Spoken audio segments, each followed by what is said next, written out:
Welcome to our live continuing coverage of the Beagle Rescue Drama.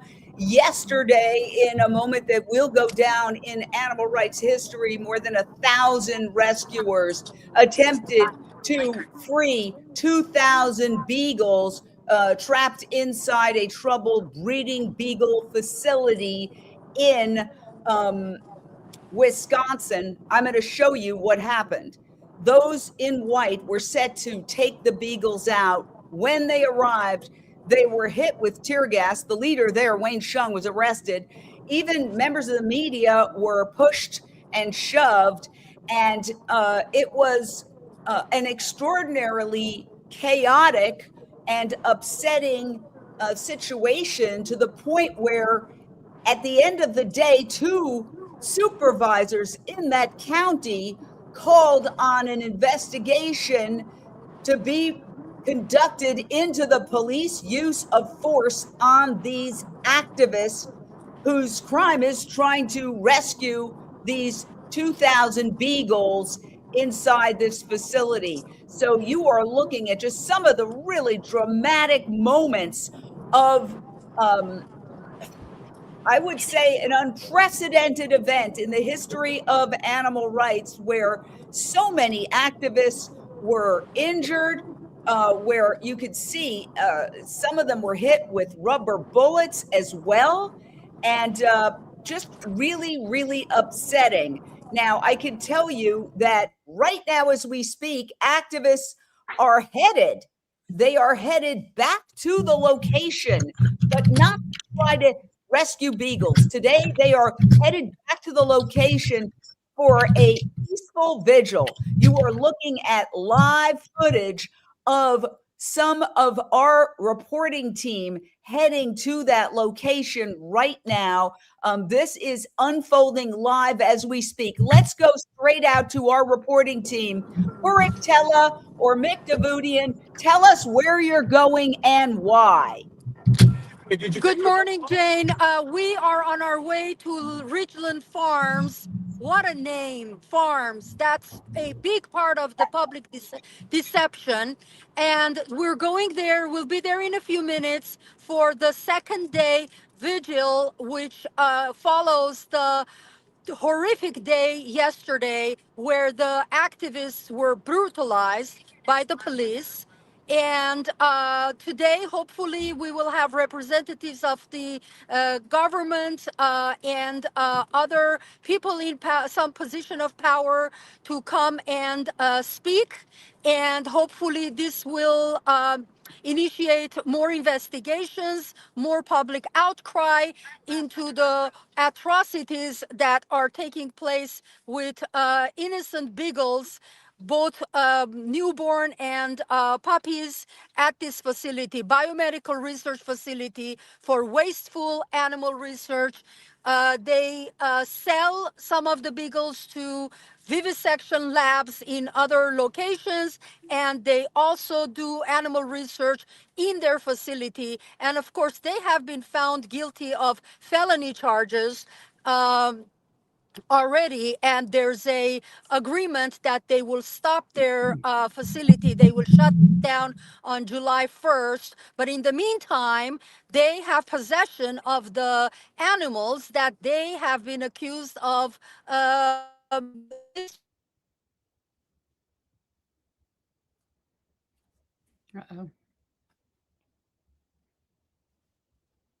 We're going to hold you right there. And first of all, we're going to say that we invite the company on anytime.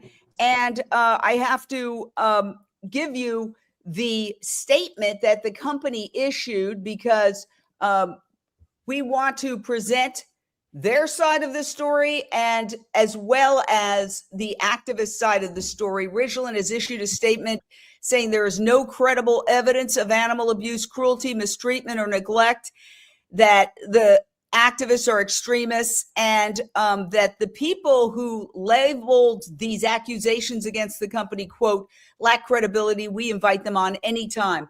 Now, just to tell you very quickly the backstory, and then we're going to go to the extraordinary events of yesterday. All of this unfolded because a special prosecutor investigated allegations that were made by a whistleblower in open court under oath, where he said non-veterinarians were performing painful surgeries on dogs without anesthesia at the facility. That caused the judge to appoint a special prosecutor, and the special prosecutor made a deal with the company that they would stop selling beagles for experimentation, but they were allowed to keep experimenting on beagles at their facility. That's what upset the activists, who then decided to rescue the beagles. I want to go to Renee King-Sona. We're going to show some of the footage again of the, please unmute, activists being hit with tear gas. Renee, what's your reaction to what you saw yesterday? Oh my God, Jane, it is just, this is number one. This isn't just a story about, a protest. This is a story about animals that are trapped. They're just trapped inside a system that nobody ever sees, except the horrific people that are in there supposedly taking care of these animals. And what happened at Ridglan Farms is not like an isolated, little incident. In my mind, it's a window into how normalized the use of animals has become in our society. And what's it going to take? This is what it takes to interrupt these types of atrocities. I don't know how many thousands of people. I know over 1,000 showed up. Almost 2,000 people came out, and the law enforcement had to come out to these peaceful protesters trying to save animals, and they were spraying them with pepper spray, and they were just like gunning them down with rubber bullets. God, and I just can't believe that they went to such lengths. All of these trenches and manure trenches and hay bales. It was unbelievable the amount of money they spent. But the most important thing to note here is there are still thousands of dogs trapped inside of this facility. And they're calling it a riot. They're calling it like that the activists were doing something illegal. Well, throughout history, when systems like this harm the innocent, and these poor beagles are so docile, they are so innocent, and those who step in are always called criminals first. So the real question here is, what does it say, Jane, about our laws if saving a life is treated like a crime?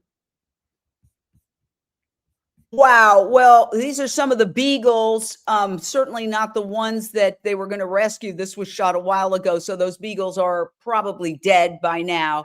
But it's a very overwhelming day. And today they're going back to the location. And let's see if we can add Tiffany to the stage. It's very bad reception because this place is in the middle of, I don't want to say nowhere, but it's far, far away. Okay. So if you're looking at, it's outside Madison, Wisconsin, about a half an hour. So that's where you see people driving to this location. And we're trying to get live images out, but it's hard because first of all, there was some concern that did they cut the signal, because everybody lost their signal. Even local news reporters doing news reports on it lost their signal. But a couple of things I want to say. Lindsay Baker, they did get global media attention. So take a look if you can. I'm going to share. the New York Times, okay, share screen, New York Times. It's not easy to get New York Times coverage, okay? And yet there you see it. I'm going to make it as big as I can.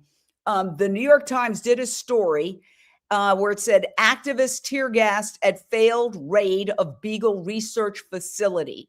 Now, this is where I say words count. We have been using the word rescue. These are not inanimate objects. And we know that all over the country and the world, when people hoard animals or they do bad things to animals, police move in and they confiscate, they rescue those animals. In this case, the New York Times said this: some 1,000 protesters tried to storm a breeding facility and lab facility in Wisconsin in an effort to steal thousands of beagles that are bred for medical experimentation. And so that is what they said. What is your reaction to the use of the word steal, Tiffany? I'm sorry, Lindsay. Sorry. I think it's very calculated. They use the word raid and steal. And I quickly had a glance at the Guardian article before we went live. And they also were, I can't remember the words, unfortunately, but it was also that sort of language and that putting it on the side of the activists are doing something that's bizarre, that's radical, that's extreme. And it's so ridiculous. But now the good thing is we have footage galore showing what really happened. And the difference between now and in the past is that we have a vehicle to put it out there. I'm going to jump in because we have from the scene. What's happening, Hurek? Okay, so we just arrived at Ridglan Farms, the public road that actually leads there. I think we probably have maybe a 5-minute walk. There are a lot of activists already that have arrived before us. There's cars parked already, and people are walking to the site. And hopefully this will be a non-violent day from the part of the police, and we will be able to have good media coverage. And I think a lot of people yesterday, I was hearing on chats that they were interested again to going to actually the Ridgeland to try to rescue beagles, because after all, that's the whole purpose of why we are here. However, a decision was made that it would be best at this point to just go for a peaceful vigil, have some representatives hopefully show up to speak and to bring more attention and more action from the part of the representatives who can look into the investigations and what's going on. Yesterday, I had a very interesting encounter with a behavioral psychologist, a doctor who specializes in animal behavior. And she was interviewed with one of your, probably Michelle, you probably have her footage. And she told me that she was on the original team of the experts who reviewed the footage from Ridgeland, which subsequently resulted in the special, I think it was a special prosecutor who said that they were violating. I covered that already. I covered it already. She reviewed footage and what? And she reviewed the footage, and she said to me that the footage was horrific. The footage that she saw was horrific. So thank you, Hurek. I'm showing some footage of undercover investigators took this footage, I believe, back in 2017. That's when Wayne Shung, first the leader of this entire open rescue movement, you could see that's his video. And they cited the spinning of the dogs as a sign of their great discomfort. And they said that they were in there and one of the dogs spun the entire time they were there without stopping, and that is a sign of dogs in distress. Let's hear it from Wayne Shung as he described. This is Julie. And Julie was on the bottom row in a 2-foot by 4-foot metal cage, standing on wire her entire life. She lived there for about a year.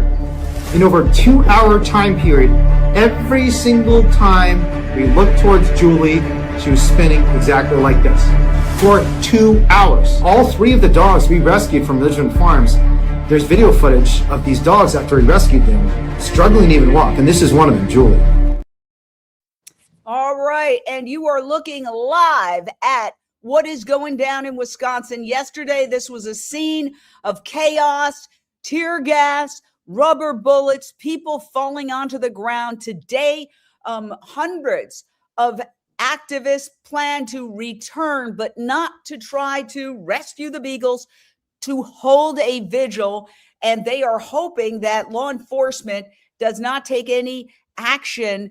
Meanwhile, there's growing outrage over what happened yesterday. So I want to go to our social media hub, Daniel Moreno. Let's bring you in, and we're going to take a look at what some of the folks said yesterday after what happened. So Daniel, take it away. Sound is good. My name is Zoe Rosenberg. I'm an animal rescuer and an animal rights activist. Are you on? You're live? Yeah. You're live? Yeah. Right now? You're gonna interview No, Matthew. no, he's not. We're not. But She's showing some gonna walk footage. with us. When you're live, you're gonna interview him. Okay, but He's gonna show you the bullet that was but shot. I understand that. But she doesn't have me on live, so that's my point. How do I tell her that I have somebody? You don't. You wait until she goes. As they try to provide aid to some of the most vulnerable among us. We saw our government side with a company that is caging and torturing thousands of puppies who, without rescue, will never know an act of kindness, who will never know freedom, who will never even know the feel of sun on their skin. Many of these dogs are sold to laboratories where they are forced to ingest chemicals and even have chemicals rubbed in their eyes. Ironically, the people trying to rescue them today had chemicals sprayed in their eyes. And I'd like to introduce one of those rescuers. Please join me in welcoming Jenny McQueen, an animal rights activist from Toronto, who was violently pepper sprayed today by the Dane County Sheriff's Office.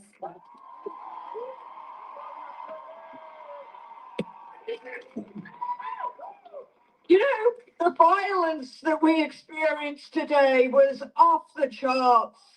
And yes, it does not compare to what the dogs go through. Right. I was pepper sprayed in the face, and I was standing right next to Curly, who was being violently kicked by the police to try to stop him from coming through the fence. When they found that they couldn't kick him out, they grabbed him and pulled him inside. We couldn't tell if he was dead or not. I filmed him for like 2 minutes. And then thank God he was breathing. We just didn't know why they were using such violence on us. So many tear gas canisters, so many pepper spraying. I'm having a violent reaction to being pepper sprayed. I'm in agony. Oh, yet those beagles are still in there. We need to keep fighting for them.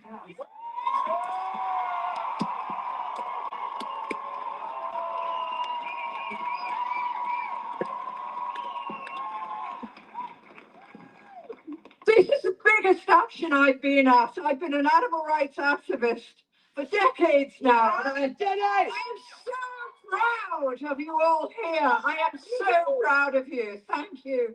Thank you so much. And what we need to do is make sure that Wayne is freed, and we want the Beagles to be freed too.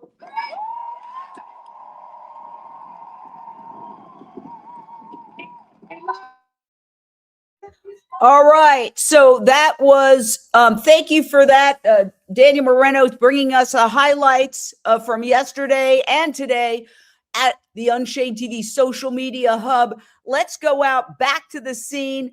Wow, we've got one of the activists. You were actually hit with tear gas. Tell us about it. Yeah, I mean, we were out there. They started throwing tear gas. I'm not hearing you. Oh, okay. You hear us at all, or is it just quiet? You're on mute. Somebody's on mute. We She's can on hear him. I We're don't not know. on mute. All right. Go ahead. Yeah. I can hear We're him. gonna Go ahead. try it again. One more time. You able to hear us now? No. Oh, Can you yes, hear I us? hear you now. Perfect. Perfect. Okay, Perfect. great. Yeah. Yeah, I was out there yesterday. They were throwing tear gas immediately. Anyone, they were shooting rubber bullets, at times just at people who were close. And later on, I saw them just kind of shooting into the crowd a little bit more. Yeah, I got hit with tear gas a couple times. Didn't realize before that it really burns your lungs just that badly. And then I was shot with rubber bullets a couple times. Actually, was walking away thinking, man, I forgot to pick one of them up, and then I found one of them just in my pocket. Oh, let's That see that. I Let's guess they see had it. shot it right there. So yeah, Oh one of my them gosh. glanced right across my chest, not too far from my neck, which would have been worrying. At different times, they were shooting different intensities of rubber bullets. So I think these were ones. I got lucky on that front. I just have some pretty minor bruising, but I know other people had, ribs cracked or hit in other places where they had to go to the hospital. Do you think there should be an investigation into police, whether police used excessive force, as one Dane County supervisor has suggested? Yeah, absolutely. I mean, I think there's some, openness to the question of if they thought that we were there, just breaking in. Um, that's one thing. Maybe there's some amount of force that's required, but especially the very first people, they were tackled, beaten incredibly roughly. I know somebody had already down on the ground, had their visor lifted off, sprayed directly in the face, and then was hit with the can once it was empty. And that's just like incredibly savage, and there absolutely needs to be an investigation, especially for the sheriff who was, I think, had a statement out that I remember seeing a couple lies in, including that people were there with the goal of attacking the officers that were there, which is expressly not our goal. You can see if he, had bothered to talk to anyone, or I think he was maybe there at some point during the day, but it's just very clear from the whole tone of our of how we all were, like, calling out to them. We're not there, the officers there, we don't consider them to be our enemy. We wanted to include them. If we were able to get in to rescue the dogs, they would have been totally safe. They could have, just sat on the side spraying tear gas at us, and we would have Yeah. not brought any sort of violence back on them. And I think the lie, the misportrayal, and especially much the excessive use of force, excessive violence needs an investigation. Let me ask you this. Do you think there should be a different strategy today? In other words, that today it's just going to be a peaceful vigil, not that you were anything but peaceful yesterday, but there's going to be no attempts to storm the facility. It's simply, what do we expect today? Yeah, that's what we expect, is just very far away from the property vigil. And we're probably, it's hard to know what exactly to expect from the police, but given just the amount of militarization we saw yesterday, probably something like that. And I hope that it'll be even clearer in contrast while we're not moving at all, to see the absurd degree of difference in violence between them being aggressive to us and us just holding flowers, being peaceful, asking just for the dogs to be saved. The New York Times, as somebody here pointed out, and we showed it, used the word raid, and they also said that you were trying to steal the beagles, categorizing them as mere property, which was interesting. I mean, they could have said, well, the rescuers say they're rescuing, but the company says they're stealing. But no, they went with, you're trying to steal. What's your reaction to that? Yeah, I had a lot of emotions reading the story there, and I don't feel like they got really all the story, because our goal is to rescue, and yeah, I mentioned the sheriff's statement earlier saying that we were there to do violence, to attack officers. They kind of clipped that part out, and I think sanitized the side of the sheriff and the police that were there in doing so. Uh, maybe they're trying to be impartial, but I think they wound up muddying the waters a fair bit. Last question. You're there on scene where this was where all this went down yesterday. Today, they're planning a peaceful vigil. Do you see any law enforcement, and B, do you see any reporters? Because if the reporters only covered yesterday, but let's say the New York Times didn't come back and cover today, that's another example of unfair. Yeah, we're still walking there. So on the drive-in, they were blocking off a couple of the roads. They had being like who? The police were blocking off the roads. They had a big snowplow kind of vehicle, and then a couple other cars on a lot of the entrances. And yeah, I'm not sure what to expect yet once we get to walking over to the end to actually join the mass of the protesters. This is a very interesting point from a viewer. Why weren't law enforcement officers from any department wearing body cams? I don't know that they weren't wearing body cams. If this becomes, because some of the activists I spoke to yesterday said they wanted to file a lawsuit. If this goes into court, that body cam footage, if it exists, could be very, very important. And as you talk, we're going to show a little bit of what's happening here as people converge again. What are your thoughts on that? I can't say for sure whether they were or weren't wearing body cams. I can't say I was looking at all of the. We've got the cops just went by. I want to. Tiffany, can we go to you? You just saw some law enforcement. Sure. What's happening? Yes, I was just asking. The road is blocked here. So what's going on? Go ahead. Are they telling you you're talking to the cops right now?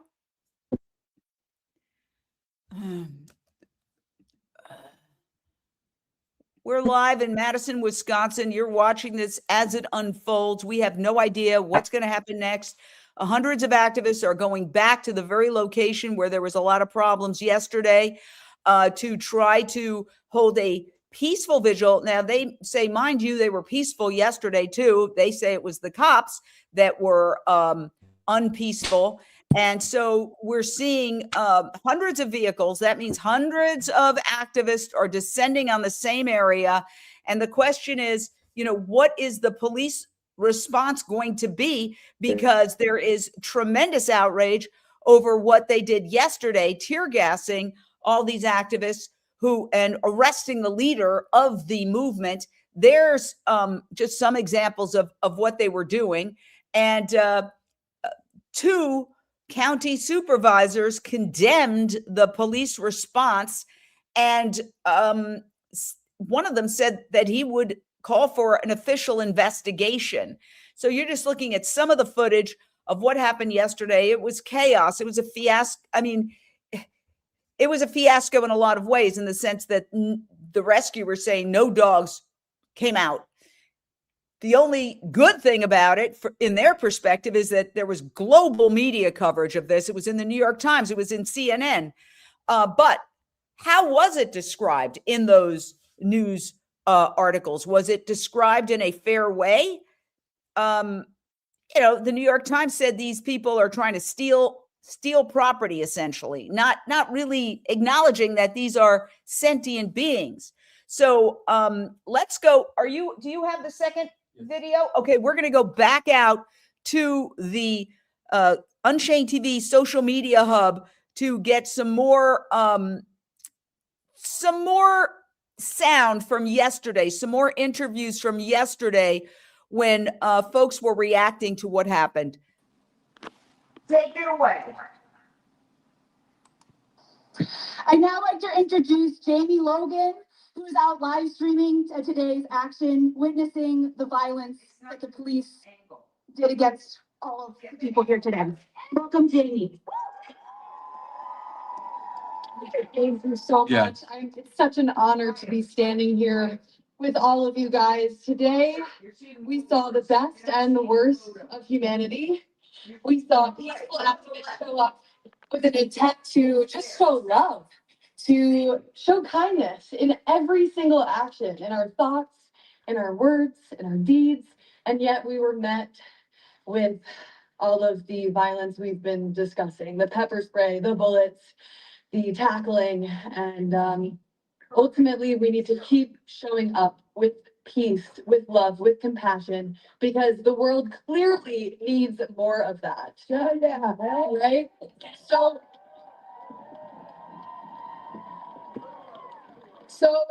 if they want to keep coming at us with this type of aggression, we are going to show up with that much more peace and spread that into the community around us. Thank you so much, guys. We are going to keep going until every goddamn cage is empty.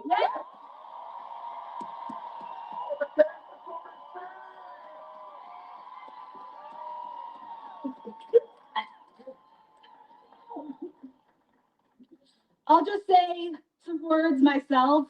You know, I feel really angry at what we saw today. I feel angry that we live in a society where it's acceptable for law enforcement to completely ignore blatant criminal animal cruelty and instead just brutalize the people who are trying to help these animals. And I personally recently was convicted of a felony and sentenced to serve 90 days in jail and pay over $100,000 in restitution for rescuing 4 chickens who were criminally abused by a slaughterhouse in California. And during my jail sentence, I served 14 days in solitary confinement. And during this time, there were many days where I was let out of my cell for less than 45 minutes. And even in that time, I was alone. And when I sat in my cell day after day, I thought constantly about all of the animals in cages. And from that position of being in confinement, of not being able to have any control over my own reality, of where I was, of what freedoms I had, thinking about those animals from that position, I just felt this creeping sense of panic, imagining being born into that life and not knowing if there would ever be an end.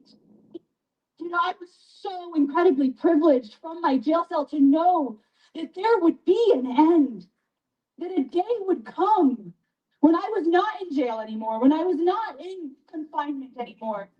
But all of the dogs at Ridglan living in those cages, they don't know if there will ever be an end. And for some of them, there may never be, unless they will agree to release those dogs or people will rescue them.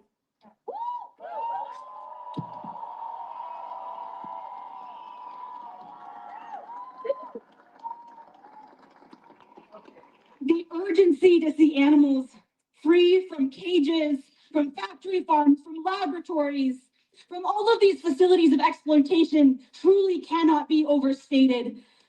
Most of us cannot imagine what it is like to be in their position, to day after day know nothing but pain and death and despair. And I hope that all of those dogs, I hope that they know that all of us are out here fighting for them to have a better life. All right.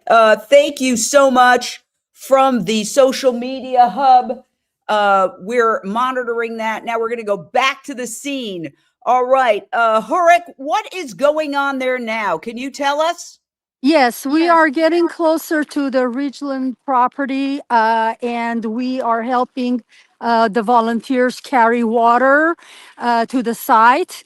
And the police actually today, they have told us to park further down the road. So we have a little longer walk, but we should get there soon. I mean, you can see a bulldozer here and a couple of police cars that clearly past this point, no other vehicles can move.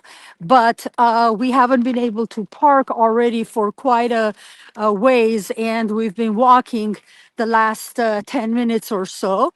Ooh, And what are you coming upon there? Look at this. Look at this. What do you? It's a roadblock. yes, these are a couple of police cars and a massive bulldozer here. And this is the Dane County Sheriff. Good morning, Sheriff. How are you? My name is Hurik Telly. Where are you from? I'm with Unchained TV, which is a live streaming media, and we're live streaming right now. Okay. And we're hoping that the police will be nonviolent today towards the activists. Yesterday, I don't know if you were here or not. Not here. It was horrific yesterday. So today we're hoping Make for. sure you guys stay safe today. Yes, thank you so much. Where are And you from? I'm from Los Angeles. Okay. Yes, Did you fly? I actually live in Florida, and I flew all the way here. You're a snowbird. We have activists yesterday that we heard flew from other countries, Yeah. Switzerland, South America, northern other European countries. Okay. So there's a lot of public outcry. I don't know if you personally are aware of what's going on in Ridglan Farms, or if you don't know. If you don't, I hope you will perhaps upload the app. This is called Unchained TV. It's a free app you can put on your iPhone and follow what's going on. There's a lot of animal cruelty going on. This facility is required to shut down on July 1, but in the meantime, they have possession of the beagles, and there's a lot of cruelty going on. And all we want to do is to save these beagles and give them a life they deserve. And that's the reason we're here. There's a lot of professional people here yesterday and today. We are all activists. I'm 65 years old. I saw people that were in their 80s. I saw parents with babies. I saw young kids and a lot of young people. And I was quite surprised as how many old people, what I consider old, like my age, 65 and in the 70s. Well, thank you. But some of us have been fighting this unjust animal research, which is totally baseless, doesn't help human medicine, unlike what people have been told that this does. So what are they doing?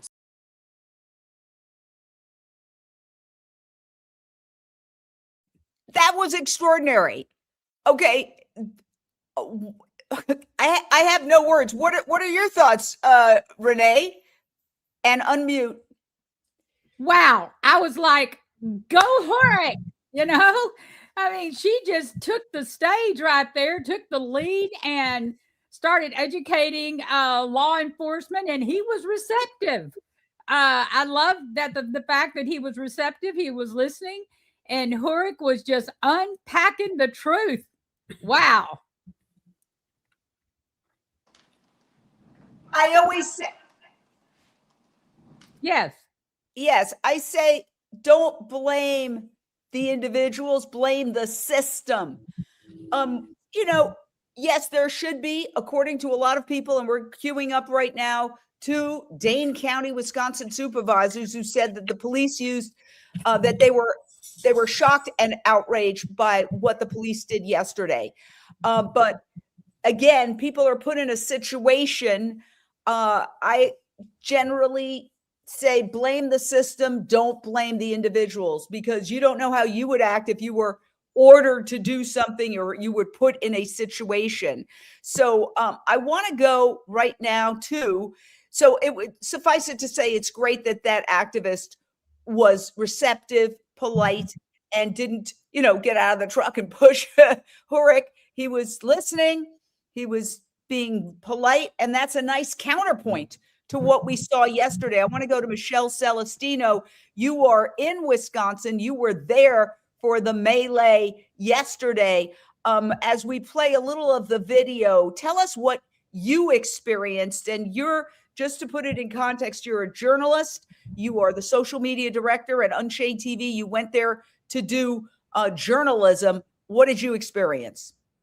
It was a war zone, and it was completely unexpected. As you can hear, my voice is very deep. If I take off my glasses, my eyes are still stinging and red. And I wasn't even at the front lines where they were trying to enter the gates. I was on public property the whole time, keeping a distance, trying to get the whole view of what was going on. And I was shocked. I was horrified. Young kids, elderly man, we had it in the video. The elderly man, you'll see as he was pushed, he kind of looks like Santa Claus. He's wearing red. He has a white beard right after this clip right here. That's public property. That's where I was standing behind that. You know what I mean? He was pushed to the ground for just standing there. And then they laughed after that. One of our other reporters, Mick, he was to the side of that, and this huge secure sheriff pushed him with two hands. He calls it punching him in the chest. He fell back, and the guy behind him rolled over in a somersault from the impact from him being pushed. And then Hurik, the great reporter that you just heard talking to the sheriff, she was on the side of her brother. She's Mick's sister. And then she was winded, like pushed to the side and almost hit the ground by just standing in the public area.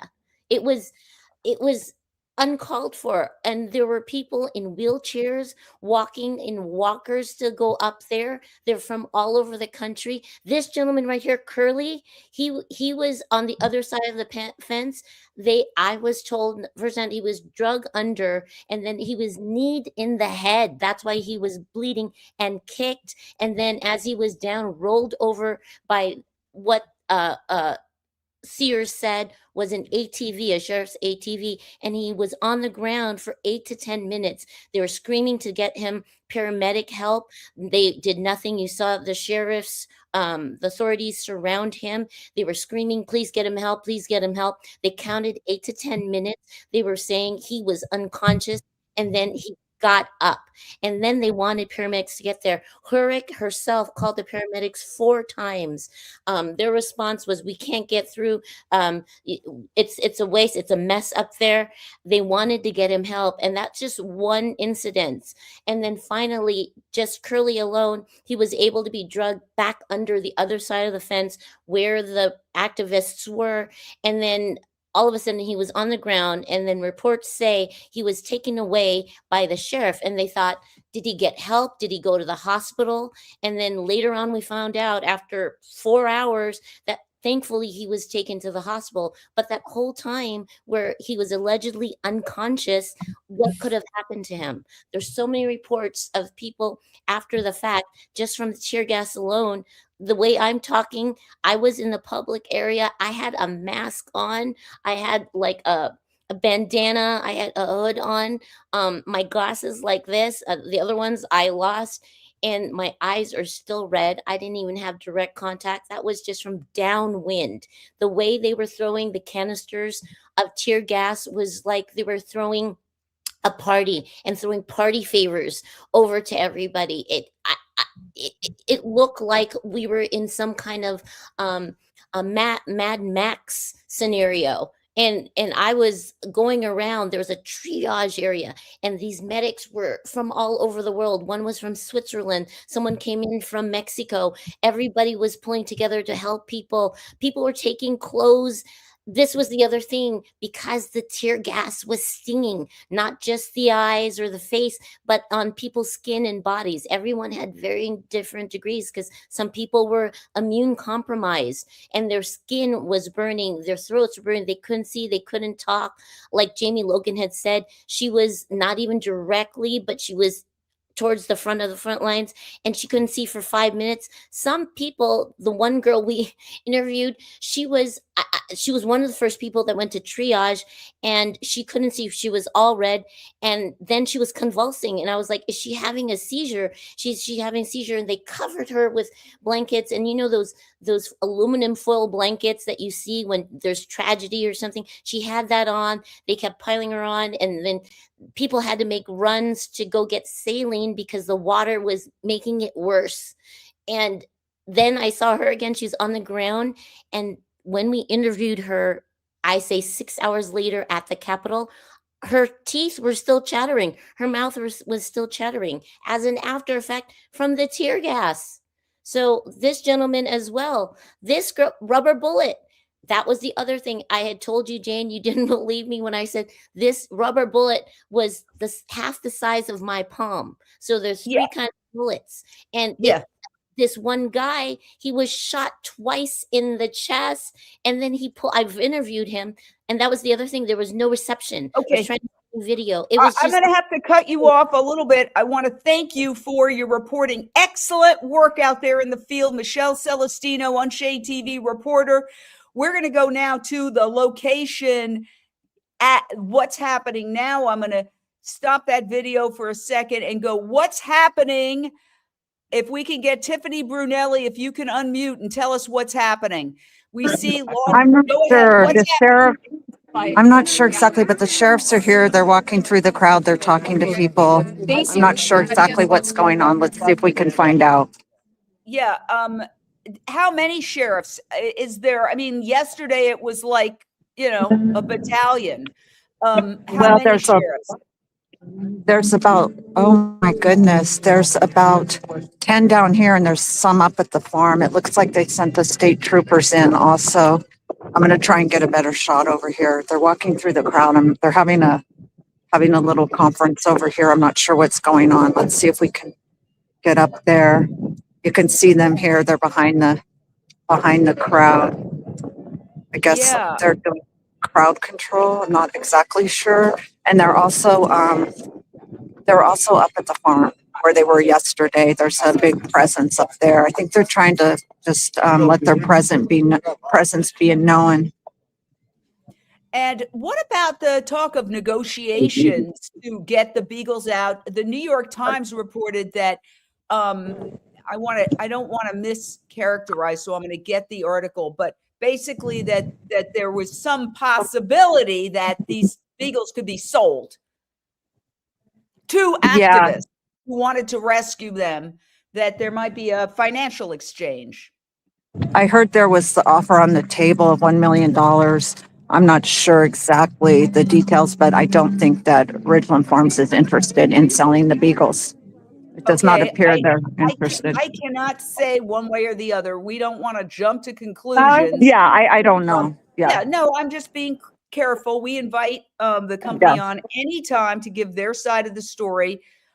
Just for the record, they have called all the activist extremists and said the accusations of cruelty are unfounded.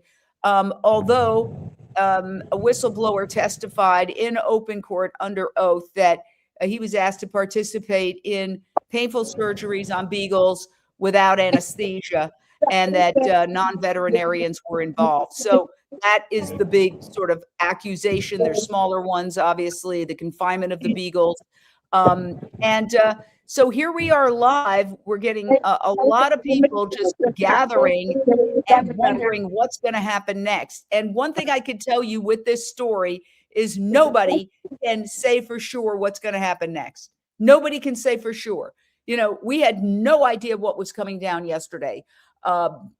We had no idea, for example, that Wayne Shung, the leader of the entire open rescue movement, here he is in 2017 when he initially went into this facility and documented the conditions inside. We had no idea that he was going to be arrested right at the start of the event.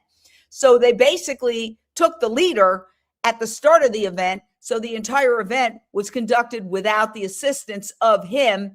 Wayne Shung is an attorney, a former constitutional law professor, and a very brilliant strategist.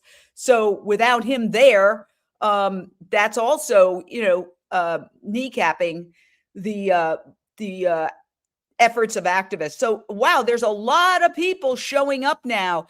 Renee King-Sonen, what is your thought about what could happen today? Well, so many different possibilities could unfold today.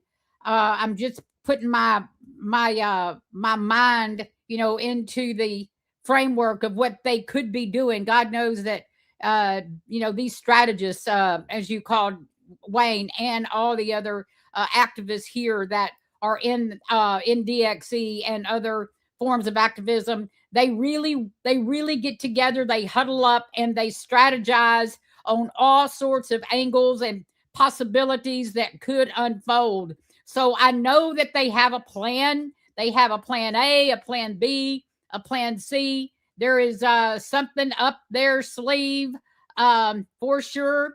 I've seen it in action several different times. Number one, as we've just discussed, there could be a negotiation on the table. There could be money exchanged, and the animals could be saved. That would be miraculous, just to be able to instantly relieve the suffering and the distress of these 2,000 beetles that are just completely tortured every second of the day. That would be, the most immediate and rewarding experience that we could all feel, of course, is to have their pains and suffering relieved. But aside from that, the other thing that could happen today is that, the activists could penetrate the walls. Wouldn't that be something for the activists to go in and actually be able to penetrate, the fence and get in and bring some of these animals out and bring more awareness, more spotlight on to this situation, regardless of what happens today. That for sure is happening. The spotlight of this extreme animal torture that's going to be shut down in July is on the public stage for all to see.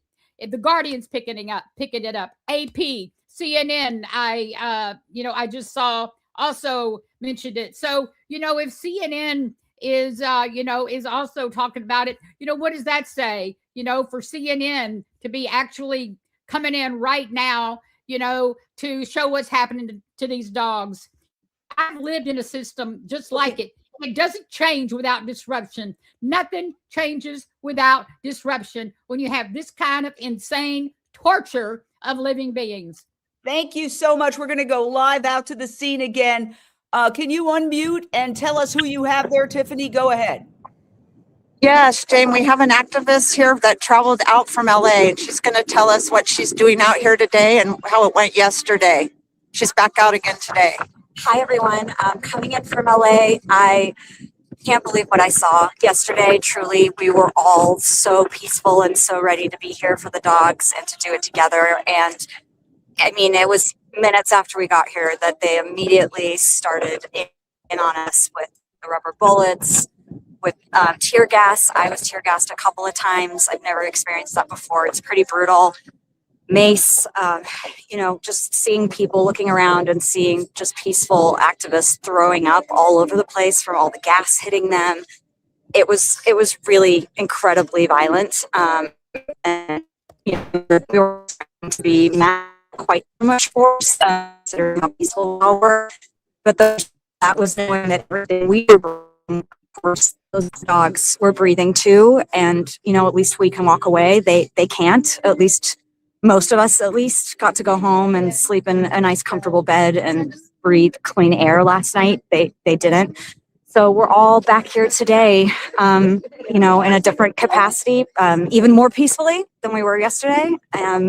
Just hoping that everyone can see that's watching. I know people living from all over the world. I will say some of the footage and news stories I saw, the way they characterized things, was unfortunate. Saw some things that definitely were not true, because I was here all day and there definitely was not the violence. That, like what? Tell us what are you talking about?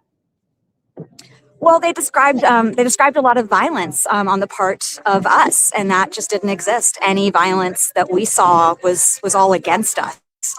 There was nothing happening on the part of the activists that was anything but peaceful. And just seeing, I personally watched somebody on the ground, incapacitated, totally immobile, and actually passed out, getting gassed right in the face. People had their teeth knocked out. Somebody's was wait, someone's passed out. Yeah, I saw them passed out. Yeah, they were being held down, and they still sprayed them in the face. And they were completely incapacitated. And Michelle is nodding. I'm going to have to stop you right there, but we got your sense of what you're talking about. Now, yesterday, by the way, we were on the air for 9 hours yesterday, live. And for all we know, we're going to be live for 9 hours today. But the point is that we can play some of the reaction from officials that came down late in the afternoon, after the chaos, after the melee, after the war zone. So we're going to go back out to Daniel Moreno and the social media, Unchained TV social media hub. These are two Dane County supervisors, officials at the county who spoke out about their reaction to what the police did yesterday. Take it away.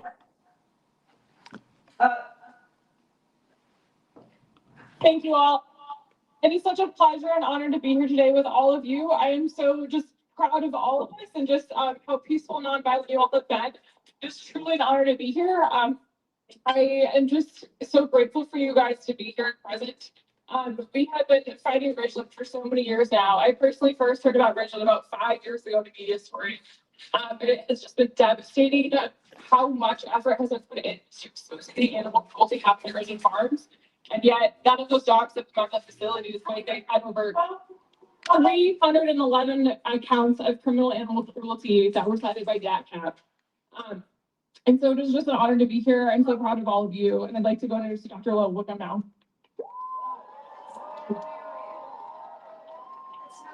Unlike you, I'm not happy to be here. I didn't think we'd have to be here. 18 months ago, I came to this courthouse, just a regular veterinarian, to testify against Ridglan and the abuses inside that facility. Thank you. You know, we presented a really good case. It seemed like a slam dunk. We walked away that day thinking within hours we'd have a reasonable response from the judge. It took over 6 months to give us a prosecutor to even look at Ridglan. And that prosecutor didn't even bother to go there. So I'm not happy to be here. I did not want to be here today. None of us needed to be here today.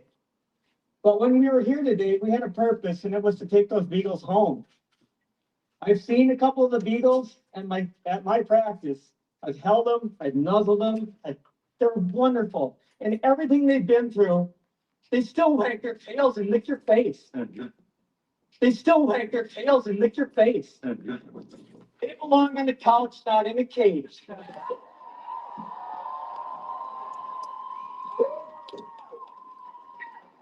Sadly, some of those beagles that we tried to rescue today don't have voices. They've had their vocal cords removed from them. They have no voice. We have a voice. I left very disappointed. It was horrible. It was horrific, the treatment we faced. We're peaceful people. My motto is to do no harm to the patients I serve. We should be treated the same when we're trying to defend those people and those patients. Yeah. We were harmed today, but we will not fail. Those dogs that have no voice, we have to be their voice. We will continue to be their voice. And this has empowered me to go further. I did not want to be here today, but we're here. Yeah. Thank you all for being here. You made me so happy.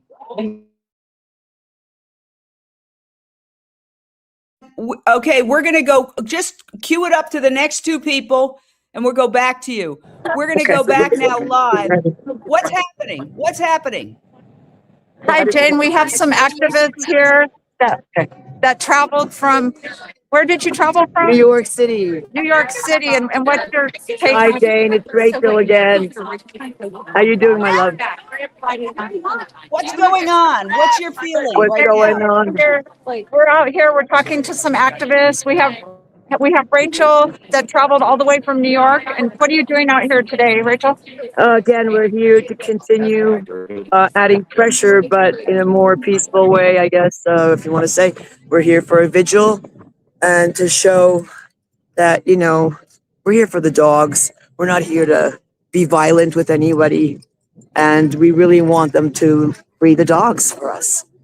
We want them to free the dogs, whatever means necessary, I guess. If they want to surrender them, that would be amazing if they could surrender the dogs. And Shalom, I think Shalom agrees, right? You agree, Mama? You And were agree? you here yesterday? Yes, I was here What was yesterday. your take on what happened? Very violent. The police was extra violent. I've never seen something like this for, you know, for a protest or even at any of my disruptions in New York or protests that I organized. Never, never. Tear gas, cans flying into people's faces and tear gas. I mean, they're coming with pepper spray right in your face. Did the activists get violent with the? Never once did they get violent. Never once did I see any activist get violent. Really, not one, not one.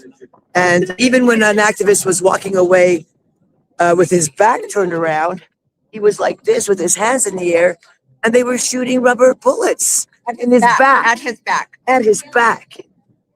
That was so unnecessary. I'm so sorry. That was not necessary in any shape or form. And that is violence against peaceful activists. That was criminal activity. I can't say it any more than that. And we could hear the beagles from inside, from outside, sorry. We could hear the beagles inside when we got closer to the gate. And, but then again, they kept on hitting us with tear gas to make us go away. Our eyes were burning. My eyes were on fire all the way into this morning. Even trying to wash it again this morning, it reactivated the agents that are in this the pepper spray. The pepper spray has this oil gel type thing that sticks with everything. It, you know, it sticks on your skin, on your eyelids, your eyelashes, your eyebrows, your hair. And again, yesterday people were here by triage, nonstop with triage, getting medical care, get medical attention. We had people driving to CVS to buy as many saline bottles as possible. Public road. Was anything going on this road? Not so much, but if you remember yesterday morning, first thing in the morning, when Wayne came here to serve them with some papers, you know, some legal documents, next thing you know, he was arrested right over here on public roadway. Public property. Yeah, it's public property, the roadway right over here. He got arrested. So there's no saying. I mean, they're not going by the law. They're all rogue, these police officers, and in my opinion, anyways, unnecessary force. Come. Oh, thank you so much. Oh, it looks like the cops, Jane. Hi, this is Tiffany. And it looks like the cops are wearing flowers. I know you can't, obviously. No, I totally understand. But can we just say thank you at least for even holding a flower, right? Even holding a flower that shows a little bit of solidarity. You know, we can't. We all love animals, right? I'm sure you're a loving animal. We do. I'm sure you're an animal lover as well. And we all have dogs and cats. I mean, how do we not have sympathy for these animals that are in there being tortured every day? Their vocal cords cut off and all that. I mean, but you could listen to me. Blink twice. Blink twice, officer, if you agree. Blink twice. Well, thank you for keeping the peace today, and it looks like you're wearing some flowers, and we're hoping to have a very peaceful vigil today for the dogs that are still kept in tiny cages.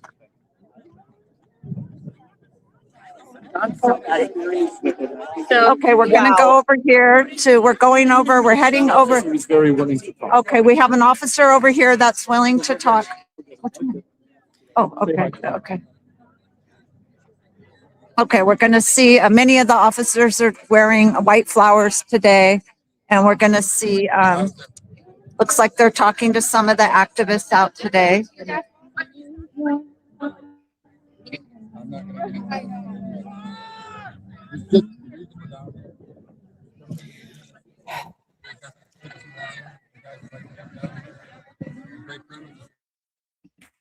You are You are watching this live in Wisconsin in a very remote area. So thank you for bearing with us.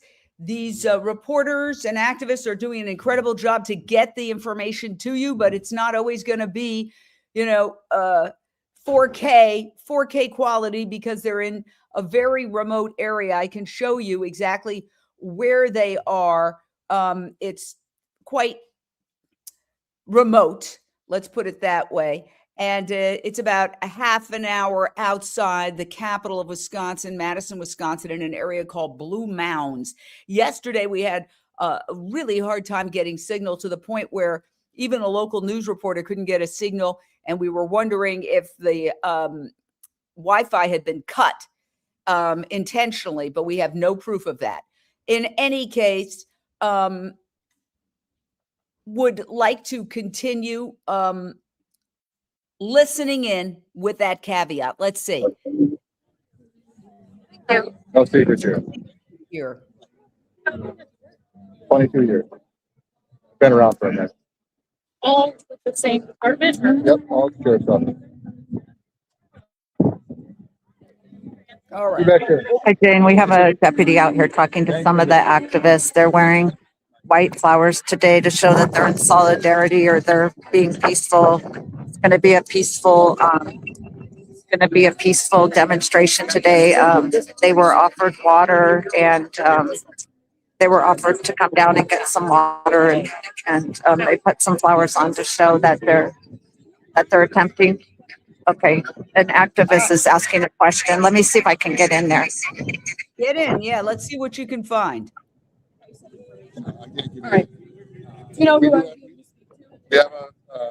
PIO. It's very hard to hear, Tiffany, but you can kind of tell us. Give us the 411. There's quite a He's saying that they're not going to answer any specific questions about yesterday chat. But they're not going to ask any specific questions about what happened yesterday.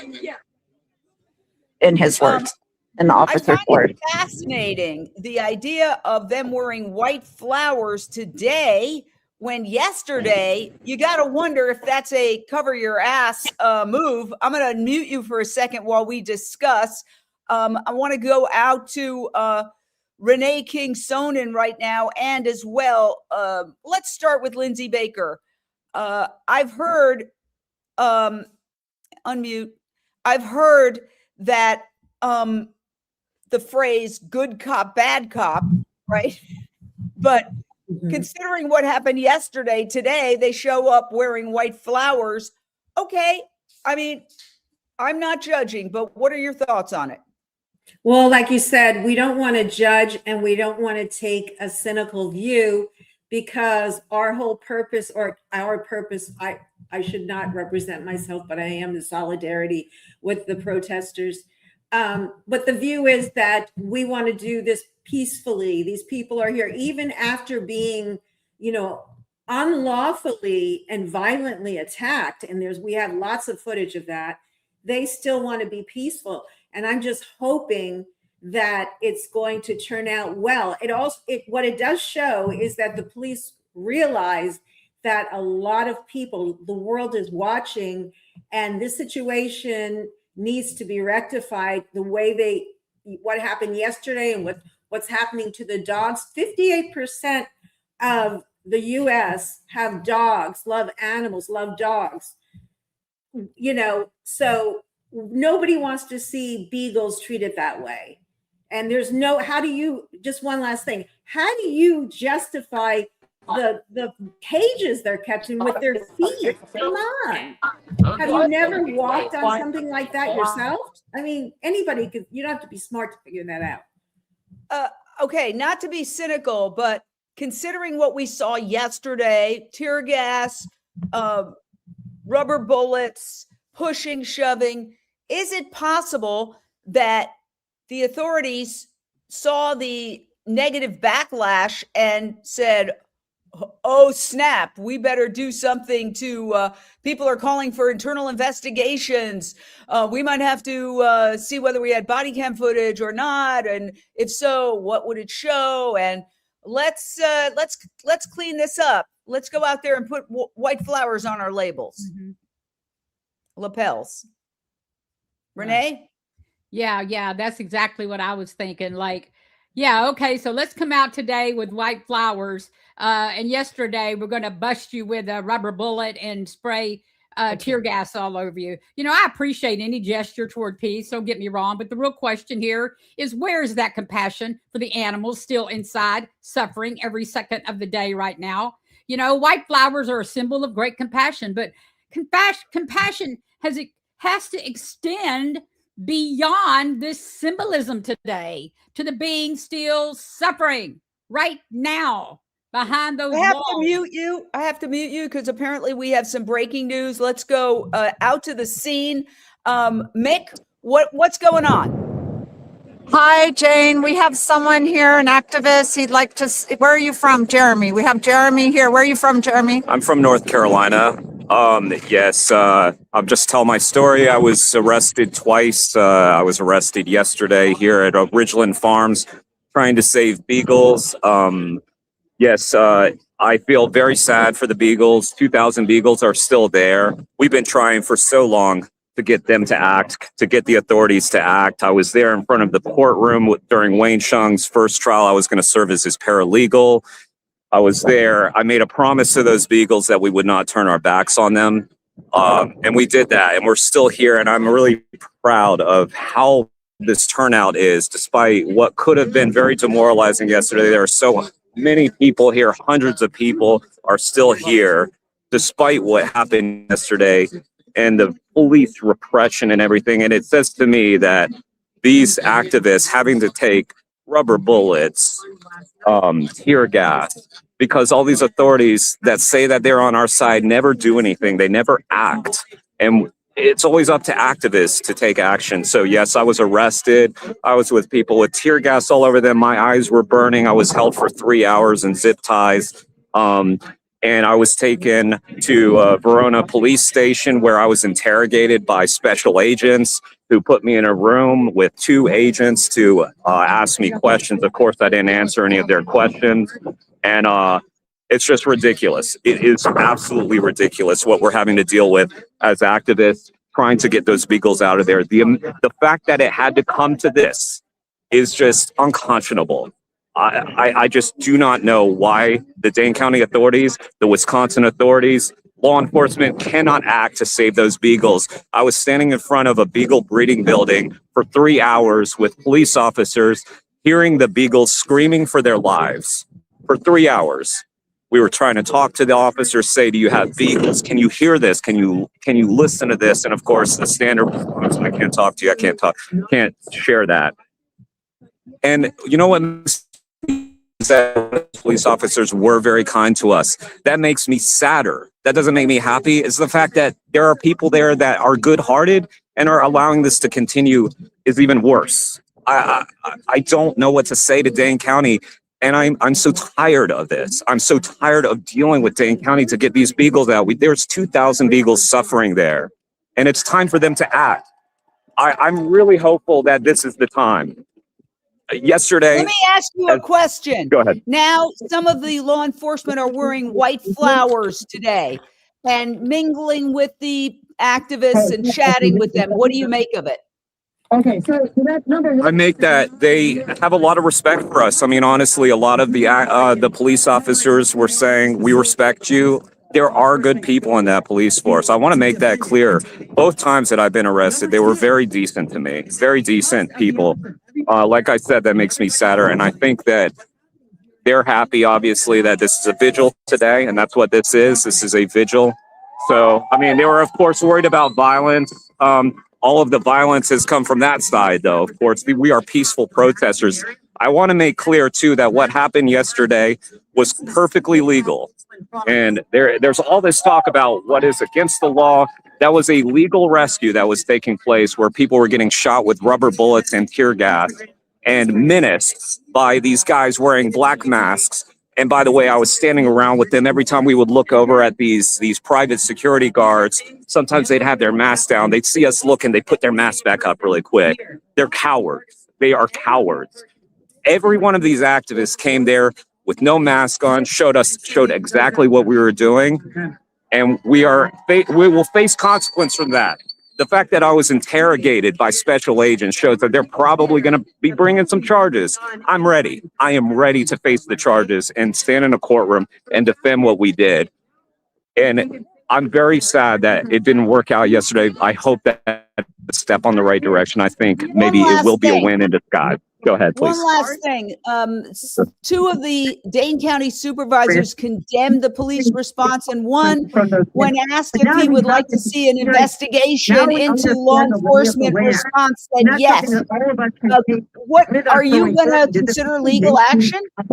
When we all work together. Me personally, I was Wayne's paralegal. I'm not a lawyer. That's going to be decided by the legal team. Yeah, I have a legal background. I was kind of thrown in on his legal team last minute during the Sonoma trial. So that's not my job. I hope that is the case. And by the way, I was there when that commissioner said that, and I was very moved by what she had to say. She was very forceful and said the fact that they use tear gas, chemical weapons on peaceful protesters makes me sick. I never see that from county commissioners, politicians. My heart goes out to that woman. I don't know who she was because I'm not as deeply involved in reach out to the commissioners, but that was so beautiful. Sir. Appreciate you taking the time. Thank you so much. All right, let's go to, it's a little fuzzy, but let's look at Horik, what do we got going on here? We have people gathered, a lot of people. Can you hear me, Jane? Jane, can you hear me? Yes, I can. Yes. Okay, we have some presenters who are addressing the activists. I cannot quite make what they're doing, but there are a lot of activists who are having conversations with the police. I even saw one police officer having a conversation with a 6-7-year-old child who was here earlier. And a lot of them have told us that one of them asked me, what's going on at Ridglan? Why are you guys here? And I had to tell him what is happening with the Beagles and the reason why we're here.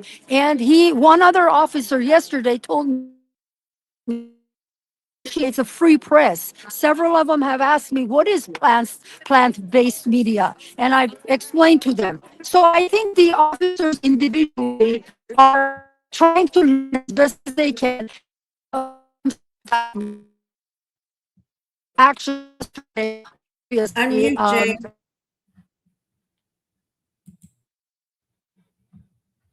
Jane, you're muted. Unmute, Jane. I am doing that. Thank you. Yes. We're going to go now out to the social media hub, Unchained TV social media hub, to play the Dane County supervisors who spoke out and condemned the law enforcement action late yesterday after the melee, the chaos, the war zone had quieted down. This is back in Madison. So we're going to go right to that now and play it from our social media hub. Let me do one thing first and get rid of that. Okay. Take it away. Office by Mark Pocan, getting this in front of a White House representative, hearing from our gubernatorial candidates in Wisconsin that this won't happen. It is about the future. Even though we may not have been successful today, it is the roads we're taking and the little bit at a time that we're taking and moving along. Lastly, back to the doctor's point, I am one of the 2 county executives, whatever I am, I'm just a person that cares. I walked into that facility only after they agreed to allow me in the facility. It wasn't easy. That's all I can tell you. From walking in that facility, I wish, looking at those faces right here, right now, standing there, that they had the voice to tell these motherfuckers what is going on. They don't have a voice. Lastly, as I wrap up my term, it's very ironic. I'm in the process of transition. But my fellow colleague, Michelle Rick, will keep this fight going. And she's been on the board a long, long time. I will continue to fight, not even as an elected, because that's what we do and we need to do. I will tell you in the last week, as an elected, I do sit on public protection and judiciary. We are the oversight committee for the court and for the sheriff's office.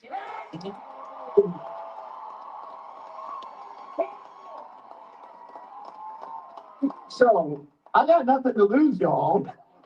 I really don't. I have fought this sheriff's department who tried to take hand mail away from the residents. He tried to not allow residents to have hand mail. He said it was because opioids were coming in. Even though we had, I also oversee the opioid oversight committee. There is no proof, zero proof, that an inmate has ever died or a resident has ever died because of opioid infested mail. So what you're hearing from the sheriff's office is not always the truth. I'm not here to attack it. I'm not here to attack the good work they do. But I'm here to tell you it's not always the truth. And we need to push forward that truth. So all I'm saying is I will do all I can, but I need you guys there for me. I really do need your voice. Because you're the voice of these talks. Thank you so much. And thank you.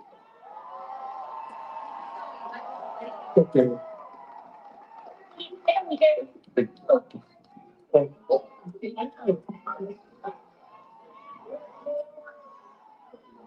tide is turning against Ridglan Farms, and I also now have a statement from Stephen Donziger, a world-renowned attorney known for his legal battles with Chevron.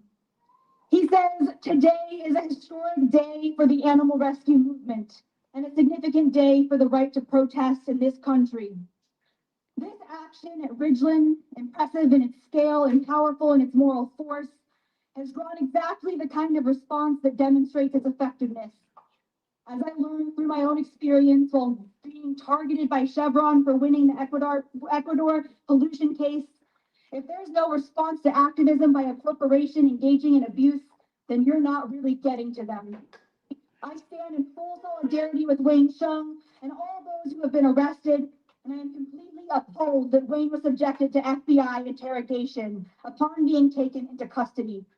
A move that confirms the fear this action has generated among those who profit from corporate animal abuse. Let us be clear. This action challenges the deep corporate corruption of Ridglan Farms and is a symbol of the broader corruption embedded in the entire animal testing industry. The same kind of entrenched, lawless corporate power I faced when I fought for justice in the Amazon. With massive public attention now focused on what happened here, the profiteers who own Ridglan Farms and benefit from animal torture will now face even more scrutiny for their corrupt actions.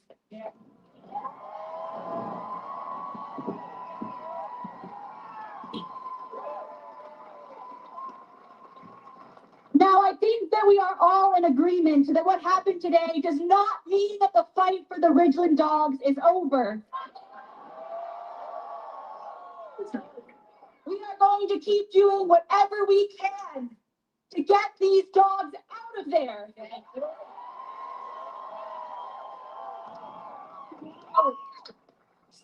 So, we are going to march to the state capitol. And Aiden is going to give us instructions on exactly what we are going to do. But let's get ready to march for these dogs, to march for their freedom.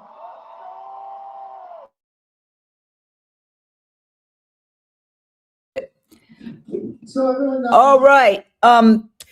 We are back covering what's happening at the Ridglan Farms facility. We're going to add them to the stage. Let's remember that the signal is bad there, so we're doing the very best we can. It's out of our control. But what's going on? Can you talk to us? Sometimes the audio is better than the video. Okay, well, we'll just unity. We're gonna mute and just keep the video going. And can we get back to what Renee, what were you saying before we cut you off? Oh, well, thank you, Jane. Wow. I was just talking about the flowers and how I mean, it's nice that the police want to display their compassion by showing the flowers, but come on, let's get the police on the front line, getting these activists into the doors to rescue these animals. I mean, let's show what the white symbol really means. If they're the good guys, get us in the freaking gate. It's flowers are a symbol, but real freedom, that's what we want. And I see this as a moment right now, as a moment to really show the humanity. The question is, can that humanity that they appear to be demonstrating extend to the animals behind the walls? It's about action. It's all about action. And, an attempt to just soften, the optics after yesterday's escalation. This is just a PR de-escalation move, in my opinion, honestly. I mean, we've got to direct this to the animals. We've got to immediately redirect this to the animals. Beforehand is when the two spoke, the two officials. Hello? Yes. Yes, I'm coming. We're trying to organize a lot that's happening. We're a news network, but unlike CNN, we don't have like 4,000 people. Let's listen here. Okay. Yes. So while we look at video, let's go to Michelle Celestino. You've been taking all this in. The fact that the police are wearing white flowers, they're interacting with the protesters, they're doing all this stuff that, it's a little distracting. Can you just cut that for now, or I'll just knock you out. I'll move you while what's your reaction to what's happening today?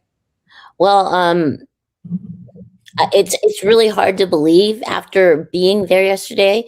I'm going through the video and the feelings are coming back, and the reality of what happened. I'm traumatized, and I think a lot of people who attended yesterday are traumatized as well. The group of activists and everybody that was joining came in peace, and they went over there to advocate for the beagles and to save the beagles.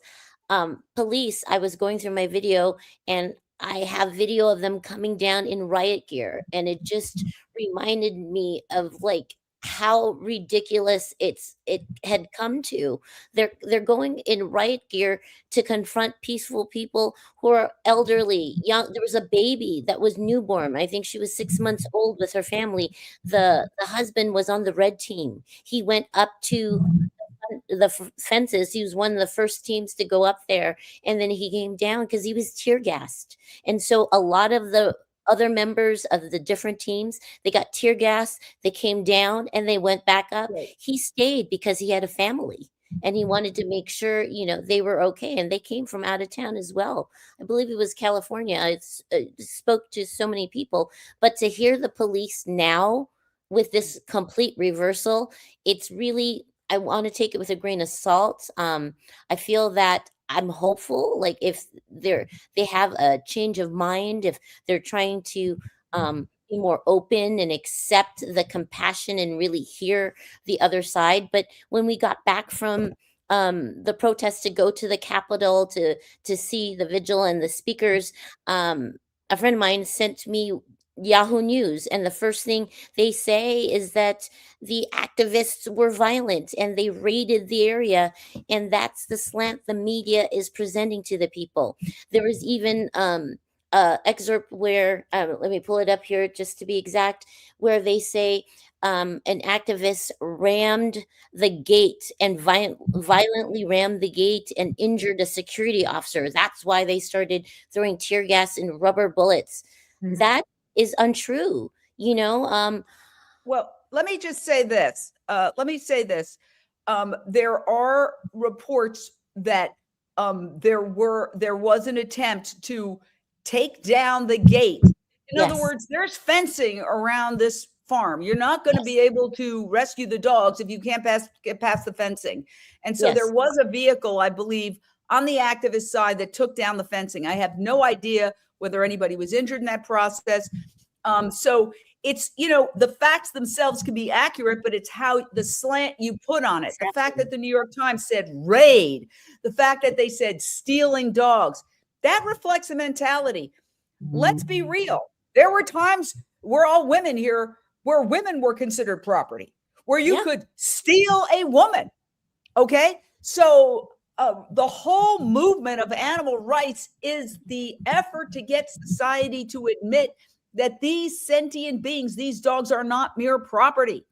And it's not like you're stealing a vase or you're stealing a table or you're stealing a piece of jewelry. These are living, breathing creatures. So the fact that the New York Times used the word steal without putting it in any context, to me, well, you know, the New York Times sometimes goes back and apologizes for articles. And I applaud them for doing this. They'll go back in history and they'll say, oh my God, this was a very sexist article. This was a very racist article because it was written within the mentality of the time. Thank you for your points. I'm going to go back out to the scene now, see if we can get Yesterday, I just said, okay, here we go. I went in.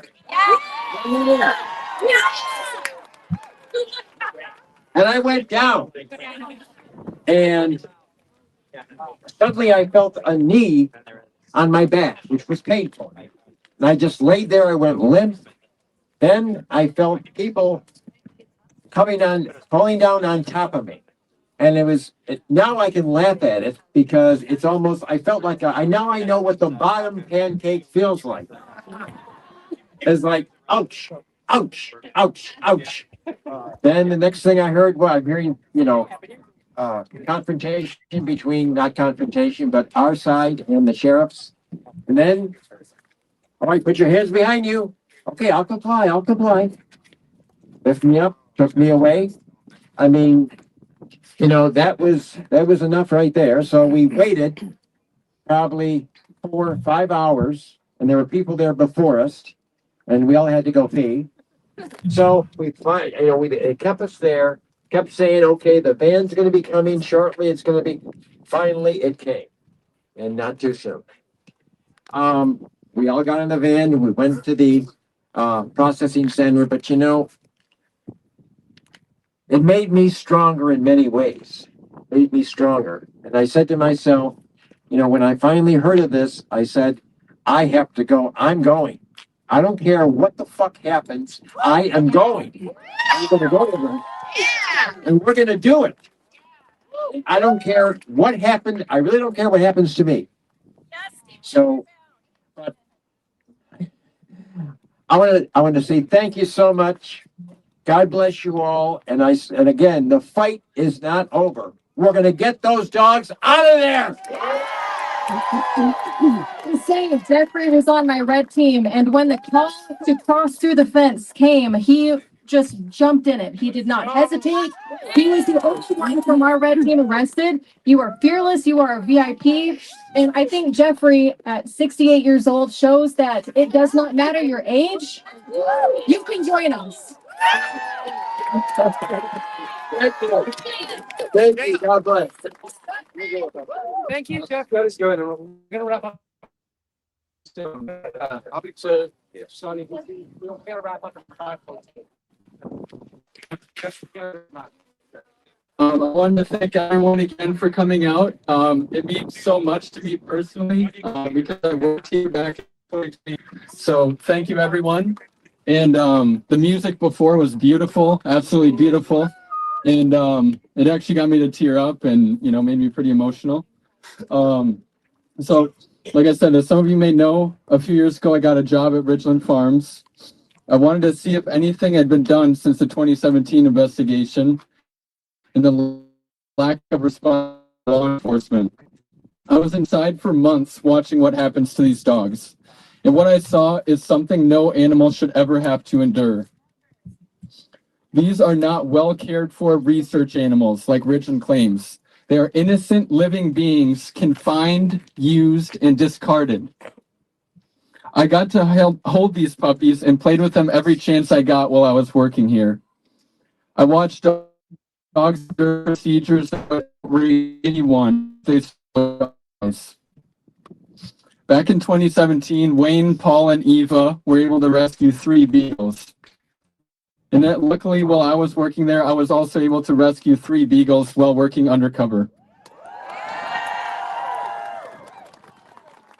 I just want to say that it's easy to get caught up in numbers, still thousands of eagles here, but it's important to remember with each of these. And I was able to spend a lot of time with these 3 beagles, and just to think about to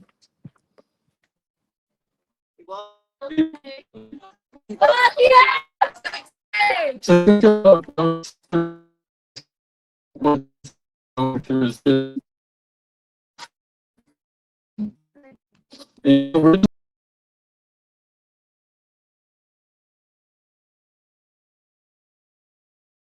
Our signal got bad, but you got the point that people are still speaking out against what happened yesterday. And they're also talking about the dogs that remain within a few 5-minute walk from where they're standing, but they can't get to them. Today's event was not like yesterday's event where they tried to get into the facility unsuccessfully. Today's event was hundreds gathering for a vigil to keep the press alive. You saw that they were pressed there, Lindsay. So that is a victory in itself. This what happened yesterday, the debacle yesterday, got global media attention. Some of it unfavorable to the activists, some of it favorable. But you know, there's a saying, an old saying in publicity, just spell my name right, that almost any publicity is good publicity. I don't believe that, but I do believe that people are thinking and talking about animal experimentation today all over the world because of what happened yesterday. Take it away. Well, I totally agree with you. And I think the fact, even what's going to be reported about today is going to be very significant. I mean, how many people love dogs? And just look at this gentleman here. This man is 68. That could be that could be a significant change in his life, totally uncalled for. And, but again, we see the signs, save the beagles. I think, you know, because this really negative thing happened, good things are going to come from it, just like in the other movements, like the civil rights movement. But unfortunately, as you see here, people are paying the price. What strikes me and gives me hope is how determined these people are. They're saying, oh, I don't care about the injury. I just can't see. I want to go back in. And what's happening is so unfair, the excessive force that we see. And the sheriff, and then we see the next day they have flowers. Well, like I said earlier, I hope and pray it's sincere. But back to the media thing, I think whatever happens, if they have to go back another time, it's only going to be more people and more media coverages. And at the end, I hope it's not too far from now, this is going to stop. But at what price and how? Look at this beautiful animal. People have to pay the price, I guess. Oh, yeah. And we're going to continue to go back to the scene. Remember, they're gathering again at Ridglan Farms, which is about a half an hour drive outside of Wisconsin. Here's the map. You can see Madison is the state capital of Wisconsin, and they're about a half an hour away, 40 minutes away. It's a very remote area, and the Wi-Fi is definitely not good. So we bring you what we can. We just lost it there again.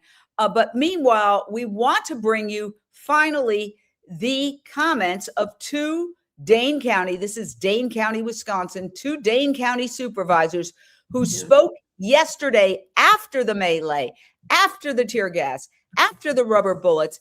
And we're going to go to our Unchained TV social media hub with Daniel Moreno. Daniel, are you ready to play that? Okay, hold.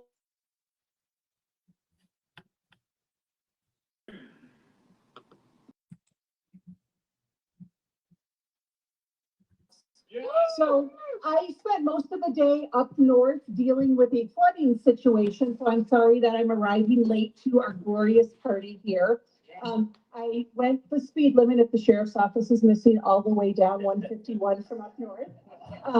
I spent a lot of time listening to the live coverage today, and I am appalled by the behavior I saw with law enforcement.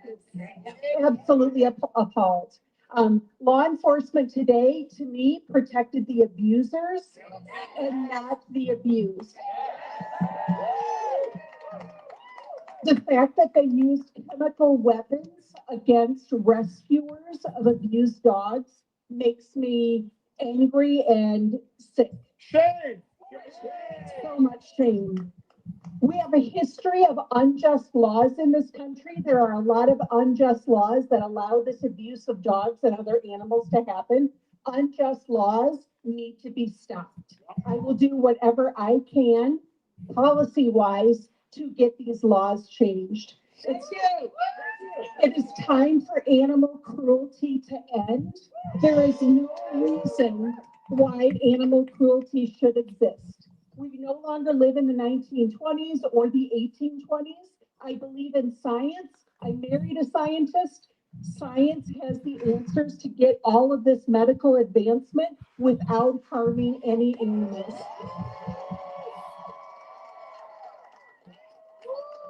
Ridglan Farms needs to be closed immediately and permanently.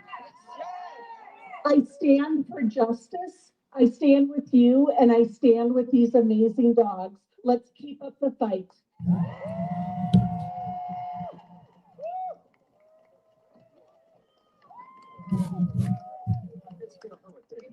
Supervisor Rose is also going to say a few words. Thank you so much. I just have to say one last thing. You can't beat that. And Michelle's heart is so golden. She'll continue to fight for you all will. But just standing with you and hearing the stories and seeing the rubber bullets, they're real. This happened. And when I was back there speaking, I didn't address what Michelle did so beautifully. All you talk about is the dogs. That's all. I'm going to stop it right there and go back to the location where something else is happening. We're going live to the stage of what's happening out there. And can you unmute, Horik? Please unmute so we could hear what you're talking about. And I mean, handfuls, let me tell you, pee on everything, do everything, nip and bite in the most adorable way, but worth every bit of love. And they have a good life. So help them have a good life and know what life is like on the hell that they have been living. So we'll do it.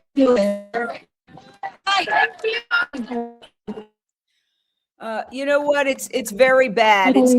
We can't hear it. So what we'll do is we're gonna mute that. We're gonna mute that. Unfortunately, to us. I'm having problems muting it, so I have to leave it. All right. Well, you heard there was a supervisor, a Dane County supervisor, who said, Renee, she is appalled by the behavior of law enforcement. She's a supervisor in Dade County, not just some person. Your thoughts? Yeah, I mean, well, it's obvious that there are going to be authorities looking at this situation with, some compassion and actually seeing through all of the PR of what they're trying to demonstrate here. And the whole issue is that these authorities are they're puppets. They're puppets for the system. So when some authorities finally, when a select few stand out because they are, they're able to get through and break through the washing, what is it, whitewashing, greenwashing, whatever it is of what's happening, then they can actually shine a light on the truth. I mean, the truth of the matter is these animals are suffering in untold degrees. I mean, more arrests and charges, are probably, going to happen as a result from this. I mean, we don't know, but the court cases that we are going to see could probably take months or years to play out. And I think that they're trying to make possibly an example out of key activists, like obviously what they did yesterday to Wayne and what they've done to Zoe. My mind is just drifts to just how much these activists are enduring, that they are willing to go to jail. They're willing to spend time in these court systems. So of course the authorities are seeing this. I mean, this is on the world stage now. Right to rescue is becoming a conversation instead of right to cruelty. I mean, because that's what's going on here. There's this perceived right to, authorities, to systems, that it's okay to be cruel to these animals behind closed doors. It's okay to protect them. But there's authorities that are seeing it, that are speaking out, and more power to them, and it just needs to be broader. We need to spark a broader debate. When is it justified to intervene? Are current laws out of alignment with public values today? This could be a real test case moment for all of us, similar to past civil disobedience movements. Jane, I want to share, just show you what some of the media coverage. There's been a lot of it. We're just going to show you a little as it comes up. Look at this headline. Hundreds of activists face pepper spray in violent clash with deputies at Wisconsin Beagle Research Facility. Now, the sheriff claims 300 to 400 were violently trying to break into the property to steal dogs. Hundreds of animal welfare activists converged Saturday on a Wisconsin Beagle breeding research facility, forcing law enforcement prepared for the planned event to use tear gas, pepper balls, and rubber bullets, quote, to keep and maintain the peace in a community, end quote. So the way that's described is that the police, the law enforcement, the sheriff's department was forced to use that tear gas. You were there, Michelle. Do you feel like they were forced to do that? Unmute. Absolutely not. No, there was no, they didn't provoke this. The activists did not provoke this. They were, like you saw, we were in public land. They just started throwing the tear gas over the fence. Purposely, the activists went with no weapons. That was one of the things that they told everyone. They told everyone they didn't even want them to wear masks. They didn't want them to carry pepper spray. They didn't want them to do anything like that because they wanted to make sure that the authorities knew they were coming in peace. There were flowers. There were flowers today. They were giving out flowers to everyone. There were kids and senior citizens, handicapped people in wheelchairs, really elderly people walking on those walking wheelchairs up hills. When I did a live that didn't go through yesterday, I was walking up and I was winded. It's a hard thing to do, but these people came to support, to represent the Vigils, and all walks of life were there. There was no reason. They came in peace. I didn't see any reason for why the police would have to do that. And then they came in riot gear as well. There was no provocation on the end of the protesters. They even were aggressive towards press. It didn't even matter. They came with, I believe, that mindset in tow. And it reminds me, not to get political, about what you see in the ICE coverage. And I think that's another topic of conversation where we have to stop the narrative where it's okay to be violent like this. This is not normal. And they're seeing this played in every city with the ICE raids and so forth. These are peaceful protesters. This is not how you react to people legally assembling to protest and to bring these matters up to the public forefront. All right. And I want to point out here that this is a CBS story. 1,000 animal rights activists try to storm Wisconsin Beagle breeding facility. It's very interesting how all the mainstream coverage seems to imply that the animal activists were the aggressors, which I think clearly, in my opinion, observing it, they were not. Let's go back out. Let's see. It's like, oh boy, all mammals give milk. Let's not steal the baby and hook them up to machines and not to eat eggs. 500,000 baby chicks are ground up alive every single day in the U.S. alone. There's no compassion in that kind of eating.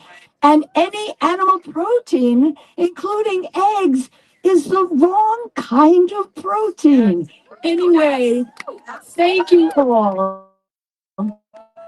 If you want to be on my newsletter, which is very infrequent because I'm doing a lot of activism, but once every month or 6 weeks, vegan, love, life. Good. Yes. I love you so much.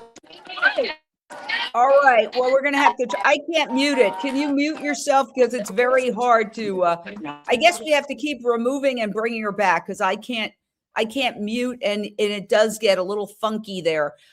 This has been a really extraordinary couple of days. And I'm looking at it from the perspective of we are pro-vegan media. In fact, it's been on so long that our streaming channel has done the automatic turn off, but we're up there right now. And actually, we could play this live as it happens. You can download Unchained TV on your phone. We are a nonprofit app on every phone. So this is playing on phones. You can send that. You can text any of the videos, the 2,000 animal rights vegan videos we have on Unchained TV to anybody, which is a great way to practice activism. So if you do nothing else while you're watching, please download this free app. We are a nonprofit, 501c3 nonprofit, and our entire goal is to do the kind of coverage that the mainstream media does not do. Okay. We're calling these people rescuers because they are trying to rescue the beagles. If you look up the word rescue in the dictionary, it's take a living being out of a scary, dangerous situation, essentially. And that's what they're trying to do. So language counts. My question to everybody, as we see this unfold for day 2 with the vigil that is not an attempt to take the animals out, and we don't know what kind of negotiations are going on behind closed doors, because there was some talk that that there were negotiations to maybe buy some of the beagles. Now, mind you, most animal activists are against buying any animals, but sometimes there are exceptions to the rule. The reason they don't want to buy the animals is because sometimes the people who are exploiting animals will simply take that money and they will buy more animals to explore. Here we go. Here we go. There we go. But it could be happening behind closed doors. We don't know. Meanwhile, they're having a vigil there. And I heard that they're also going to have a vigil in town in Madison. And so there's a lot of activity. My question to all of you, and I want to do a round robin, is what is the end result of this? Is it ultimately a win for animal rights, or has it set back animal rights? And I would like to start with Renee King-Sonnen. I'm not going to stop asking people to unmute. Just remember. Go ahead. Well, as a former cattle rancher that's, gone vegan, that's pretty much, lit up, so much awareness around cruelty in animal agriculture. I know for a fact that there is an ability here for a new narrative to shift around animal testing in our world. I mean, when they use words like storming and raiding and all that, I mean, I understand why that appears to be such compelling language, but what's missing here is what's behind those walls. And that's what's coming to the forefront, because these activists were not storming and raiding. They were, to your point, going in to rescue these animals that were being tortured, bred into confinement for experimentation. It is so barbaric, so antiquated, so freaking yesterday. It's not even funny. Just like animal agriculture is so yesterday, it's not even funny. I mean, it's People are going to start waking up because of social media. People are going to start seeing the truth. Authorities are going to start seeing the truth because, you know, the fact of the matter is, it's about why these animals are even there in the first place. They're there in the first place because of money, because of power, because of greed. Nobody's denying that, you know, laws were broken. Of course, their laws were broken. But the deeper question here is whether the law is aligned with our values. And that is what I see shifting culturally as a result of these disruptions. Because historically, when people intervene to stop this kind of violence, they're often going to be called criminals, like I've always said, and I've heard you say, before they are understood. It's real easy to focus on, you know, just the moment of, oh my God, they're breaking in. But it's harder and much more important to focus on what's really happening inside, and let's rescue. This ain't a raid, it is a rescue. Thank you, Jane. And I want to point out, here's USA Today. Authorities respond as hundreds of activists stormed a beagle farm. The mainstream media coverage is the same everywhere across the board, labeling the activists as the aggressors, when in fact, it was the law enforcement using tear gas and rubber bullets. Absolutely really interesting dynamic. So Lindsay Baker, what are your thoughts? Is this a total win? Is it a lose? What is the outcome for the animal rights movement? Unmute. We couldn't say it's a total win because, of course, the animals are still there. These dogs are suffering. Even if they don't do any experiments on them, imagine their life in that little tiny, 2x4 cage with the bottom of it is made out of metal. What's that called? You guys know what I mean. The grate that they're on. I mean, it's deplorable situation. They can't get out any sooner. You know, the sooner they get out is too late.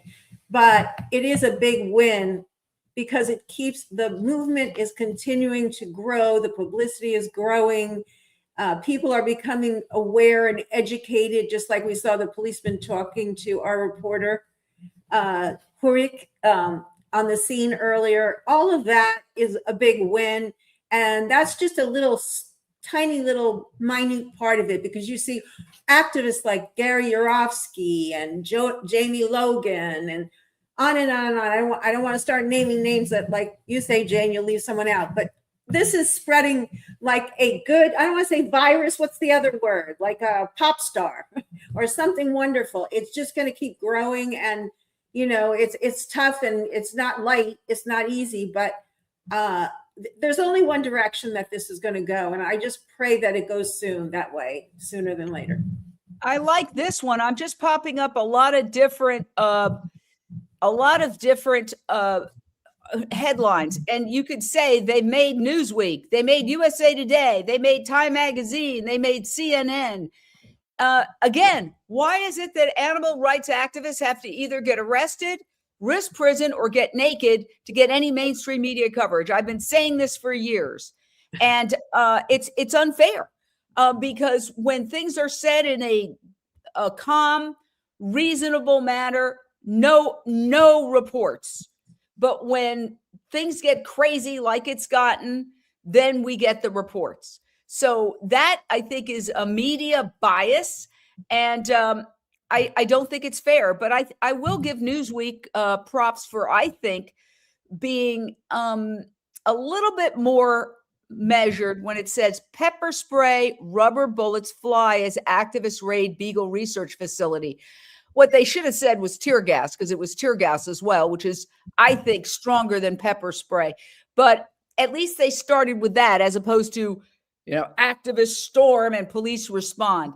But there you go. This is why we started Unchained TV, by the way, to try to get more fair coverage and burst through the mainstream media blackout on animal rights.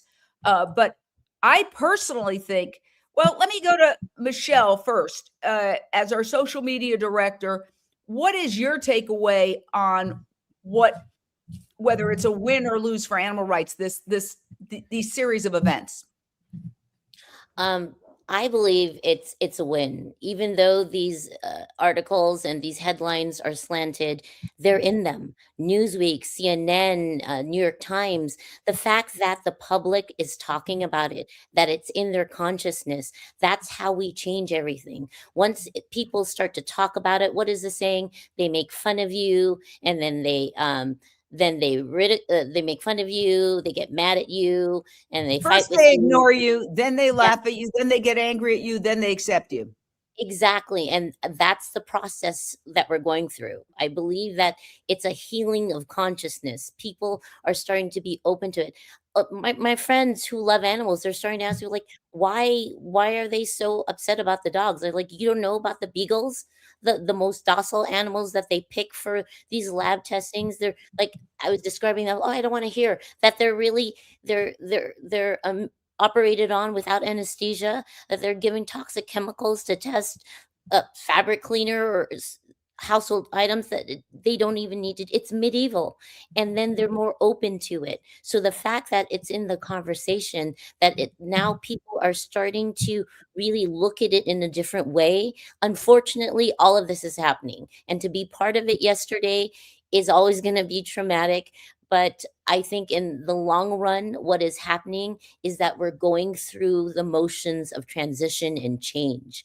And the fact that a lot of the people, not a lot of people that came to this movement, I was told, are vegan, are plant-based. They're animal lovers. And that is the other avenue. Once they make that connection, I keep talking about the cognitive dissonance. I think it is going to spread, and it's a win for everybody. I have to say that we invite the company on. There's been a lot of complaints about the company. Here is their statement. They deny any abuse. They said there's no credible evidence of animal abuse. They say the activists are extremists who engage in dangerous and unlawful actions. And they say that Ridglan argued that investigations into their facility determined that witnesses and activists behind the allegations lacked credibility. They're invited on anytime to comment further. I have to ask my social media hub director, Daniel Moreno, have we been able to queue up the person who testified in court toward the end of yesterday's video? The young man who said that he worked there and he testified in court? Okay, he's okay. No, that's not him. Oh, yes, but he spoke afterwards when I spoke to him one-on-one. Maybe just go, oh, there he is. There he is. Let's go and listen to him because he's the reason. Let me just preface it by saying this young man is the reason that a special prosecutor was appointed by a judge. There was a hearing. I'm going to go way back and tell you the whole backstory. It was in 2017 that Wayne Shung, a leader in the animal rights movement, went into Ridglan Farms, and there he is in 2017 taking photos of the beagles and video. And I can show you some of the video he took. He is the co-founder of Direct Action Everywhere. And he specifically cited these beagles spinning round and round and round and round and round for hours as signs of distress. So he took 3 beagles, including one named Julie.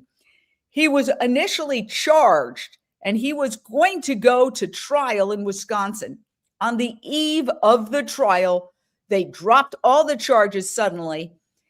They said officially the company was concerned about threats and its own safety. The activists believe that it was that they didn't want to have the publicity and the testimony about what was happening inside the facility. So instead of just going away and thanking his lucky stars that he didn't get put on trial, Wayne Shung came back and used, he's a lawyer, every legal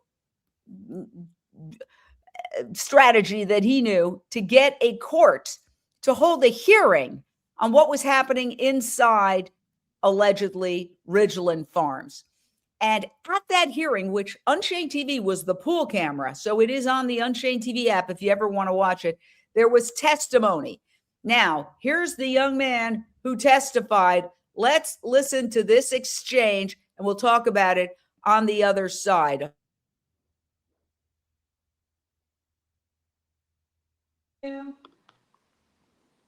Go ahead. Performing the procedure. He was not a licensed veterinarian. You're supposed to use anesthesia. They did not use any of that. They just took a scissors straight to the gland of the dog's eye, just straight to the eye and cut it. That is not standard practice by any means. So every way you look at the procedure is extremely cruel, extremely illegal. And this is just one instance. 3 weeks into the job, I was roped into this. Imagine what they would have roped me into if I would have stayed longer. So what happened after that? After that, I testified about this in court and we got a special prosecutor, but unfortunately he didn't do anything about it. So And Scotty, I want to get your last name because we do want to focus on this. This is the heart of the case against Ridglan. Ridglan says basically they deny it. So what would you say to their denials? I would say that I witnessed it firsthand and that we have evidence to support that. Excellent. And can I get your last name again, Scotty? Gilbertson. Okay. Thank you, Scotty. You really are the person with your testimony, which we covered live, that resulted in the special prosecutor being appointed. I mean, you are the hero of this story. Thank you. I appreciate all the work you do. And actually, I was just at work the other day at the nursing home, and there was just a TV on in the residence room, and you were on it. So that was cool. I was like, what the heck? Well, we're trying to get the word out there. Do you feel like you were subject to any kind of retribution or like what happened to you after you testified in court and said they were doing, let me correct me if I'm wrong, they were doing painful surgeries on these beagles, you're saying at Ridglan without veterinarians and without any anesthesia. Is that correct? Yes. And after the testimony, they said I was lying and they tried to bring charges against me. And that just got thrown out? Yep, it got thrown out. But the fact that they would even do that is just, I don't even know what to say. I mean, yeah. Well, thank you for speaking up. It takes a lot of courage for somebody to speak up and testify in court. Yes, thank you. All right, thanks. Yeah. All right, so there you hear it. That was the main person who spoke, and he is the reason that all this is happening, because after that special prosecutor was appointed, he made a deal with the company. And the deal is that they are going to stop selling beagles for experimentation starting in July of this year, but they retain the right to experiment on beagles within their facility. That's what upset the activists. They thought that was a very unfair deal. They thought that what should have happened is what happened with another troubled beagle breeding facility called Envigo. And when Envigo got into legal problems because of violations, the former Humane Society of the United States moved in, took all the beagles and distributed them to animal rights organizations and rescue groups all across the country. And all of those, more than 3,000 beagles were placed in good homes. That's what the activists thought was going to happen. When that didn't happen, that's when the activists said, okay, we feel like we got a really bum deal, despite the testimony that was said in court, and that we're going to rescue the beagles. So that is the real backstory of all this. What are your thoughts? We'll do a little round robin. Lindsay, unmute.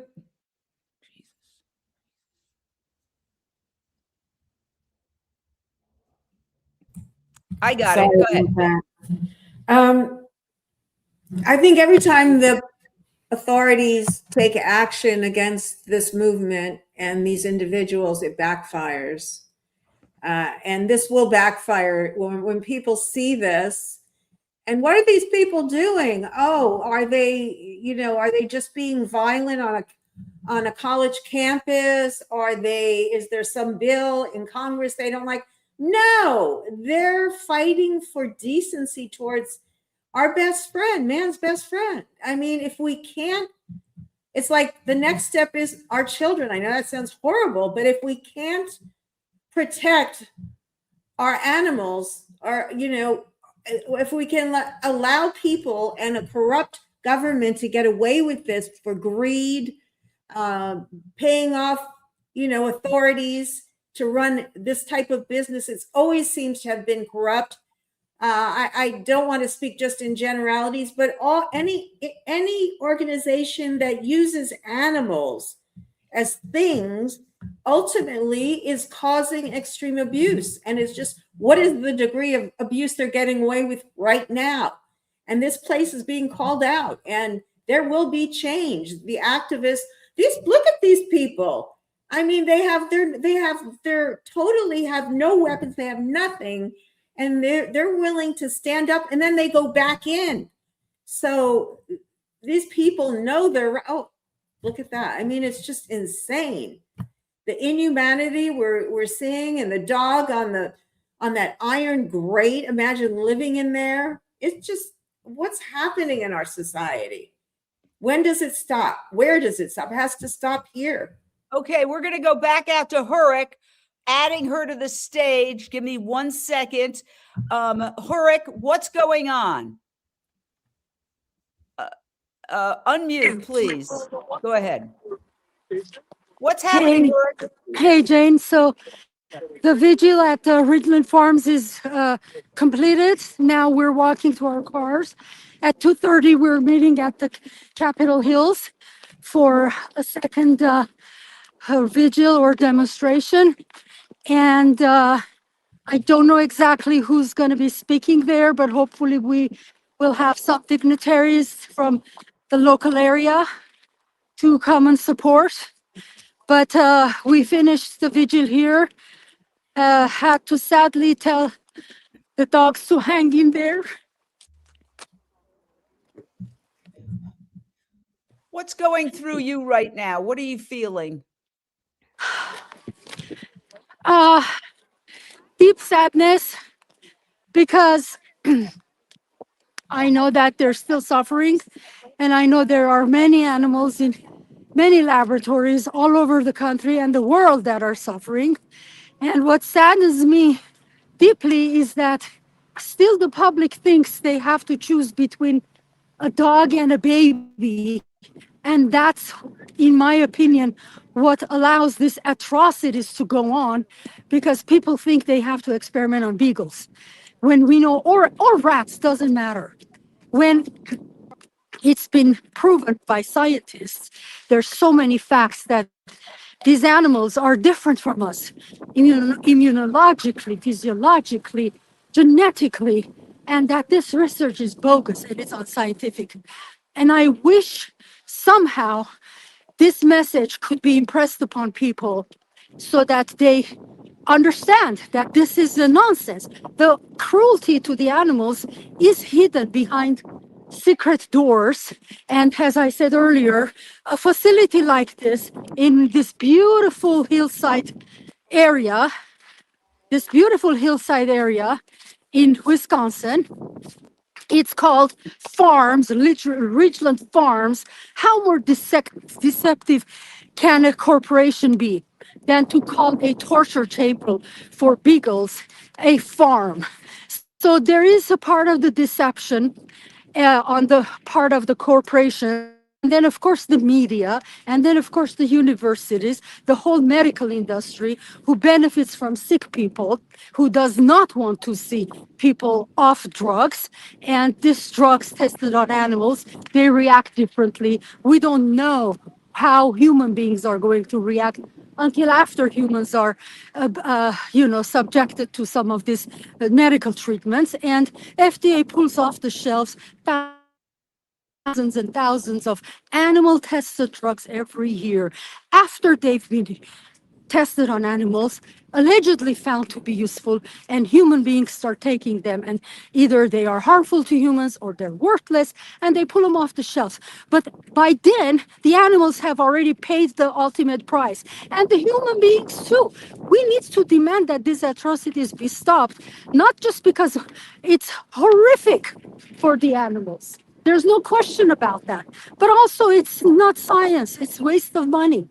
So it saddens me, it deeply saddens me that I was 24 years old when I learned about vivisection, and I am 65 now, and that this is still going on. It actually angers me. But we have to be nonviolent. We have to try to appeal to people's logic and common sense and their love and their compassion. And because that's the only way that we're going to win. With violence, we just aren't going to win. Because well, you didn't exhibit violence. You know, no, it we was didn't. violence. Of course. Yes. Of course, activists show have me it. one video of the activists hitting anybody. Show me one video of the activists hitting anybody with tear gas, shooting rubber bullets. The only thing they did was try to break down the fence. The fence is an inanimate object. It's not a human being or a dog. The whole concept is that we have to win with nonviolence. We are doing it with nonviolence, and that's the only solution.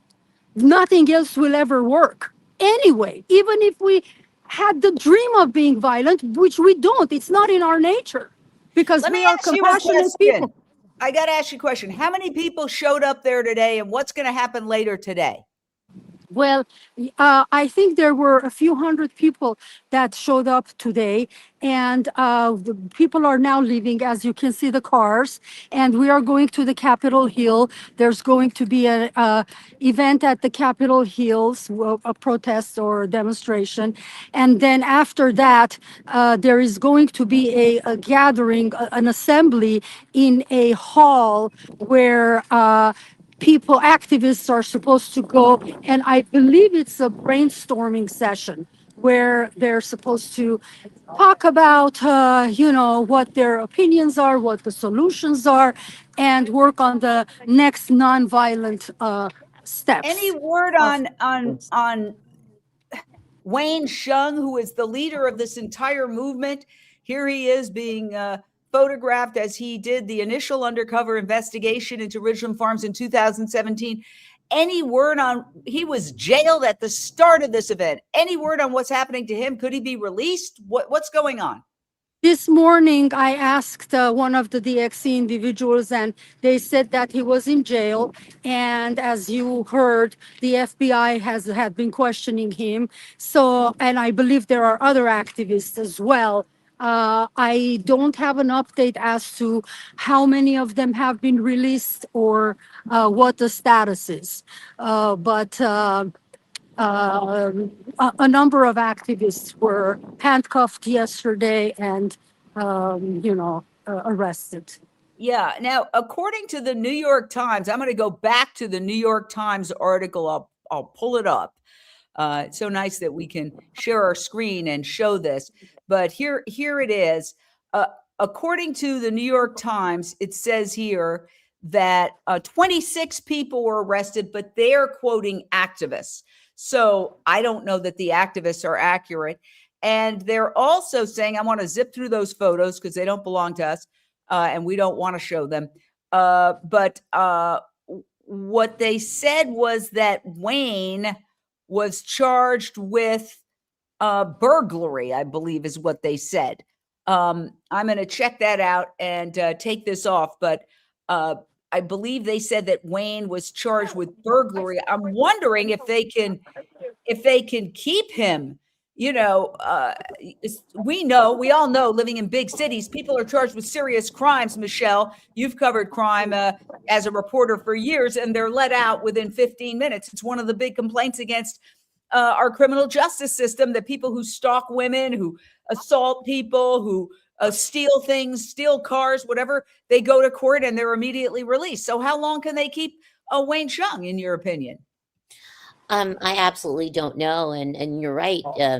There are severe crimes that happen rape, abuse, so forth, and there's certain criteria they have to meet, and they're released on bail the next day. It's ridiculous. So I'm hoping he's going to be released within the next Huh? day or so, if Okay. not I guess today. my people I drove in with are just going home. Your bet is Go is ahead. best. Yeah. Go ahead. I have no idea. I haven't heard, but I'm hoping he's going to be released soon. I mean, what are they holding him for? He's already been questioned by the FBI. I'm looking at this article again just to make sure I'm saying the right thing. I seem to recall reading yesterday he was charged with burglary, according to the New York Times. And, you know, they are the paper of record. So when it comes to their facts, they usually, their descriptions may be biased, but their facts are usually pretty on target. So, yeah, I'm pretty sure they said burglary. Trying to So read this whole thing. why would the FBI have to interrogate him for burglary? Exactly. That's a good point. Can you elaborate on that? Well, there's definitely a deeper, more insidious reason for why they're keeping him or holding him. Because if it's just a regular burglary charge, why would the FBI, the Federal Bureau of Investigation, question him on anything? So whether they release the reason why, if there's going to be a deeper reason for why he's been arrested or extenuating circumstances or extra charges, I think we should be learning within the next day or two. But again, I'm hoping he gets out as soon as possible, as well as some of the other. We spoke to one of the people at this vigil who was released. He said he was arrested twice and then released.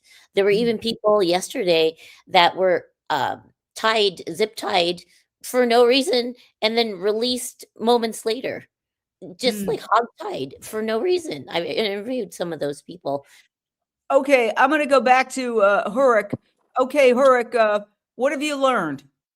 Yeah, so I was having bad connection, and I was trying to cover one of the activists that had gotten arrested yesterday, and they had held him in there on the floor, on the ground for a long while. And then she was saying that she told the police, aren't you supposed to read my Miranda rights? Because she asked them, am I under arrest? And they said, yes. And then she said, aren't you supposed to read my Miranda rights? And according to her, which there's footage of her saying that, the police said, this is not a movie.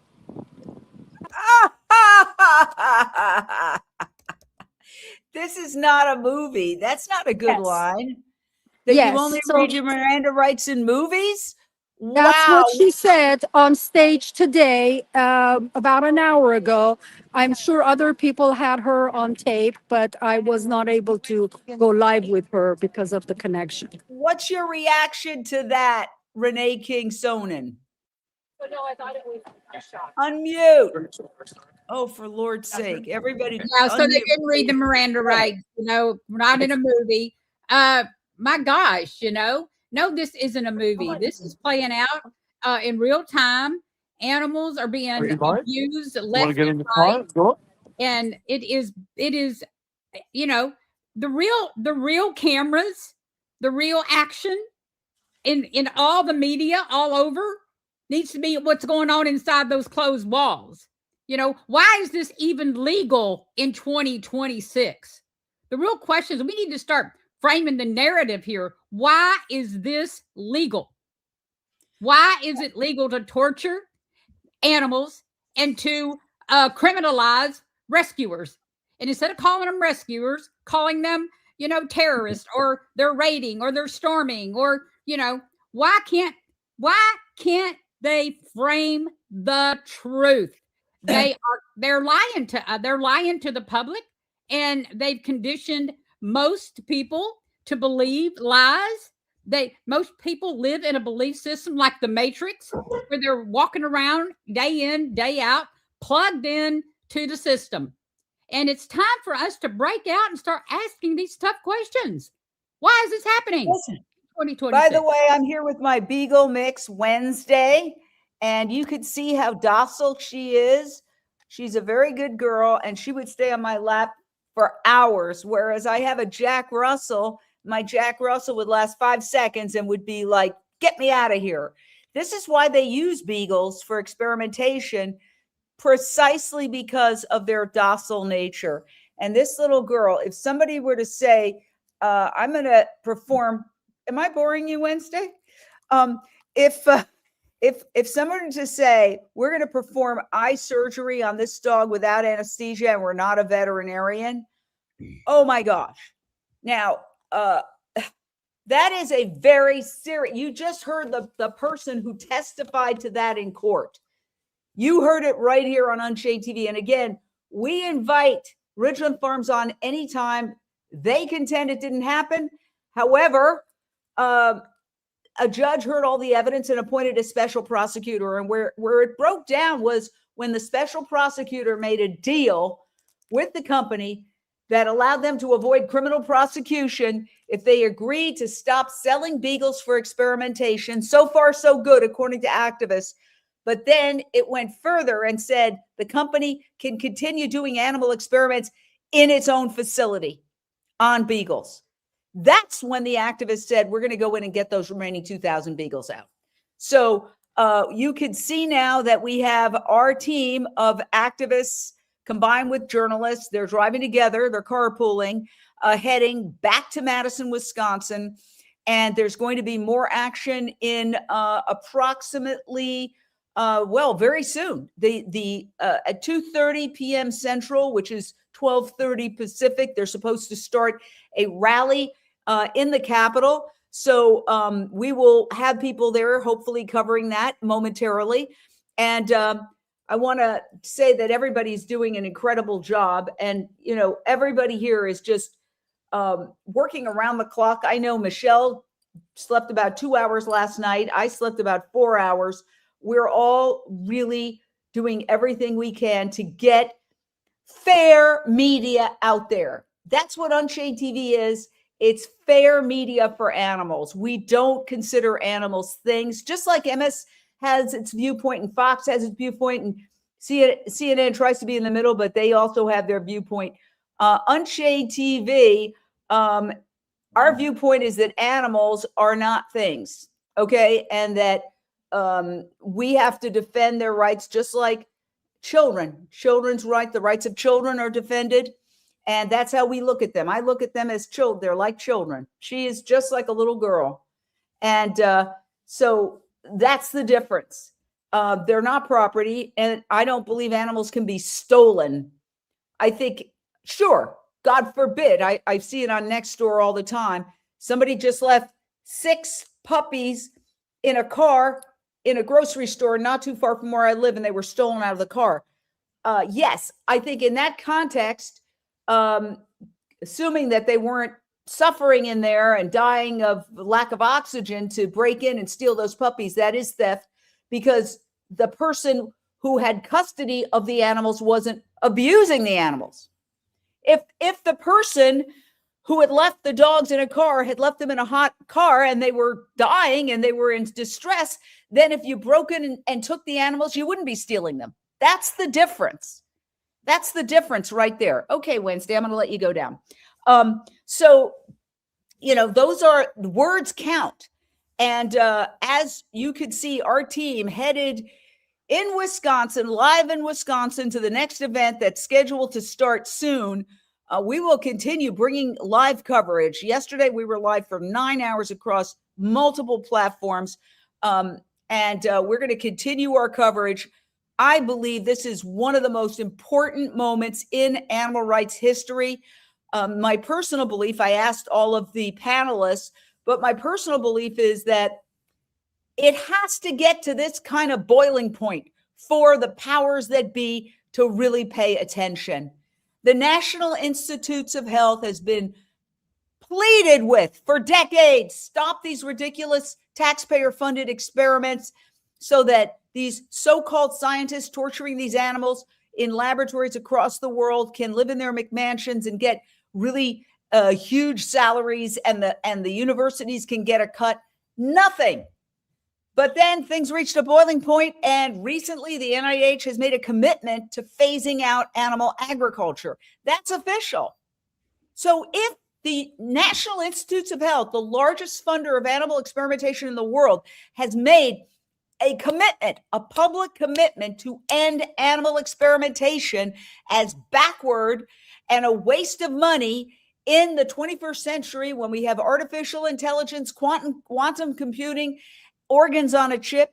Why is this even a controversy?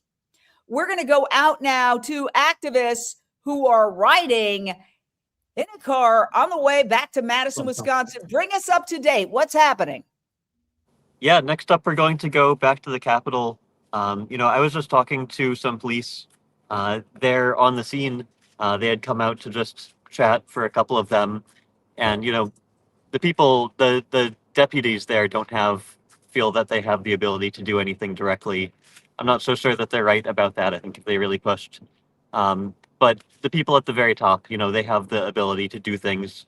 So the Attorney General could, stop sleeping on this. And so we're going to go to be at the Capitol there and ask our legislators, ask the anyone with the ability to prosecute the current cruelty to take action.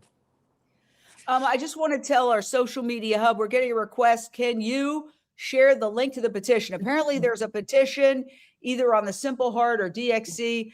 If you could, and if you have it, you can text it to me and I can text it to our social media person. So now what's going to happen publicly today? Apparently you're going to the Capitol and you're going to have more conversation, more speeches. I don't know the exact plan the whole time, but yeah, I think it will be more conversation and speeches. And then afterwards, we'll be gathering to talk in smaller groups, probably with the teams that were there, about what to do next, how we can keep moving forward. Let me ask you, you've been involved in this for a long time. You recently made news helping to create a interactive map of all factory farms in California through Direct Action Everywhere, which was quite an accomplishment. You're a very smart young man. I can tell you that. I've worked with you and you're very much on the ball, but you're also very calm, cool, and collected. Unlike myself, I am a hothead and a loudmouth, but you are not. What is your takeaway of this entire thing? Has it been a win for animal rights activism, or is it a lose? I think it's a win. On the whole, it would be great to have been able to rescue beagles yesterday. And so, there's more winning that could have happened possibly. But it is a win when you get, more than 1,000 people showing up. There's a big movement that creates. There's a lot of eyes on Ridglan now. And that will create a big storm. There's already been, we heard from 2 people who are with the Dane County Board of Supervisors who are dedicated to doing anything they can to stop the cruelty there. Sorry, I can't remember if it's Mike or Mark Pocan, who's the representative for this area. Yeah, Mark Pocan. Yeah. Yes. And he's been, saying some things that are pretty supportive. And these are all from the spotlight that activists have shown on the facility with the planning and now with the action. So it's up to us to make sure it is a win and that it reaches far and wide now. But absolutely a big win. And what about the media coverage? We've been showing a whole bunch of headlines, and most of them are like, oh, there we go. Take action for animals. Great job from the social media hub. What is the actual link? Do you want to text it to me and I'll put it up? Or could you put it up in the comments on Facebook? Put it up in the comments on Facebook. Thank you, Daniel. But what do you think of the media coverage? Well, a lot of the coverage made it sound like the activists were the violent ones. Yeah, I've only had a moment to skim through some of the headlines, and I did read the New York Times post. But yeah, a lot of them seemed to either imply that we were violent or didn't seem to really know and didn't comment too specifically, but totally left the door open to that belief. And so that's been disappointing. I think a lot of the job to be more accurate, more precise will come from all the people who are there today who have the story. And yeah, it's also been disappointing to see the sheriff's note claiming that people are there, that if they had gotten inside the facility more, that they would have been there with the intention of hurting the officers. It was a very nonviolent affair. There was one moment I saw somebody, there were a lot of tear gas canisters thrown out by the police that were there, and one time one person threw one back in that I did see, and they were immediately chastised by everybody in the area. And we also walked up over to the fence and we said, "We're so sorry, that will not happen. We are very deeply nonviolent." Like if the sheriff clearly either knew that or was negligent in not knowing that we were not there at all to assault any of the humans that were on site. We're just there to save the dogs. And so I do wish there was a bit more clarity from the media, but I'm so glad that for any media that has covered it, to get the word out at least somewhat. Oh, yes, absolutely. I always say, just spell my name right. And that's not entirely true. There is something called bad publicity. I don't want to have it, but I've seen it inflicted on other people. And so it's not always spell my name right. But to a large degree, getting the issue out there, getting the issue discussed, where at coffee tables and breakfast tables and over lunch and over dinner and friends and neighbors, people are like, "Yeah, did you see that? Well, I have a dog. I wouldn't want my dog to be tortured." Yeah, good point. Those kinds of conversations can elevate. And somebody said here, which I think is such a great point, is that no problem can be solved with the same level of consciousness that created it. That's Albert Einstein. He's a pretty smart guy saying that. So what we're trying to do with our media is elevate the consciousness of people so that they can make their own informed decisions and not be so conditioned. And what I find, having been in the media for more than 30 years, I worked at CNN, I worked at CBS, I worked at Telepictures, I worked at Disney.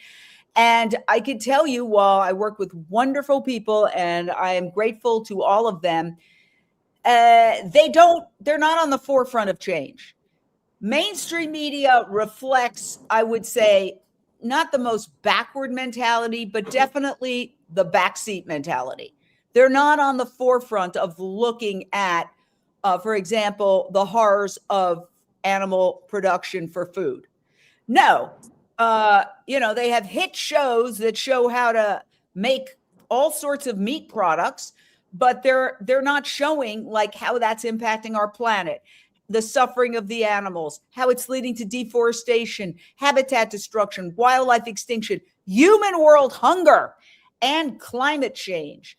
The New York Times did a study. They published an Oxford University study that showed that heavy meat eaters could reduce their greenhouse gas emissions footprint by 75% by going plant-based. Now, these mainstream media outlets, they cover the fires and the floods and what I call catastrophe porn. But when it came to republishing that incredible study that basically offers a solution to our climate crisis, crickets, no coverage. Why? Look at the advertisers, fast food and pharmaceuticals. Fast food and pharmaceuticals. So you can't look to mainstream advertiser-based mainstream media to be covering this fairly, because everybody knows that dogs are the gateway drug to animal rights. More and more people advocating for these beagles, all of a sudden they're going to go, wait a second, is that cow or that pig any different than my dog?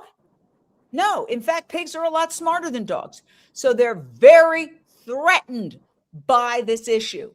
And believe me, Wayne Shung, who's I think a genius, is very well aware that dogs are the gateway drug. It's no accident that he's chosen. Animals, 90 billion animals are confined right now as we speak in factory farms across the globe.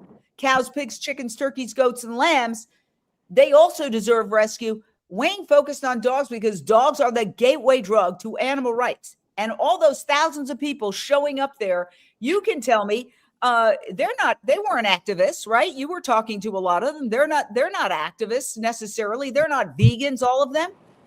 Yeah, a lot of people, this is the first thing they've really done for anything like this.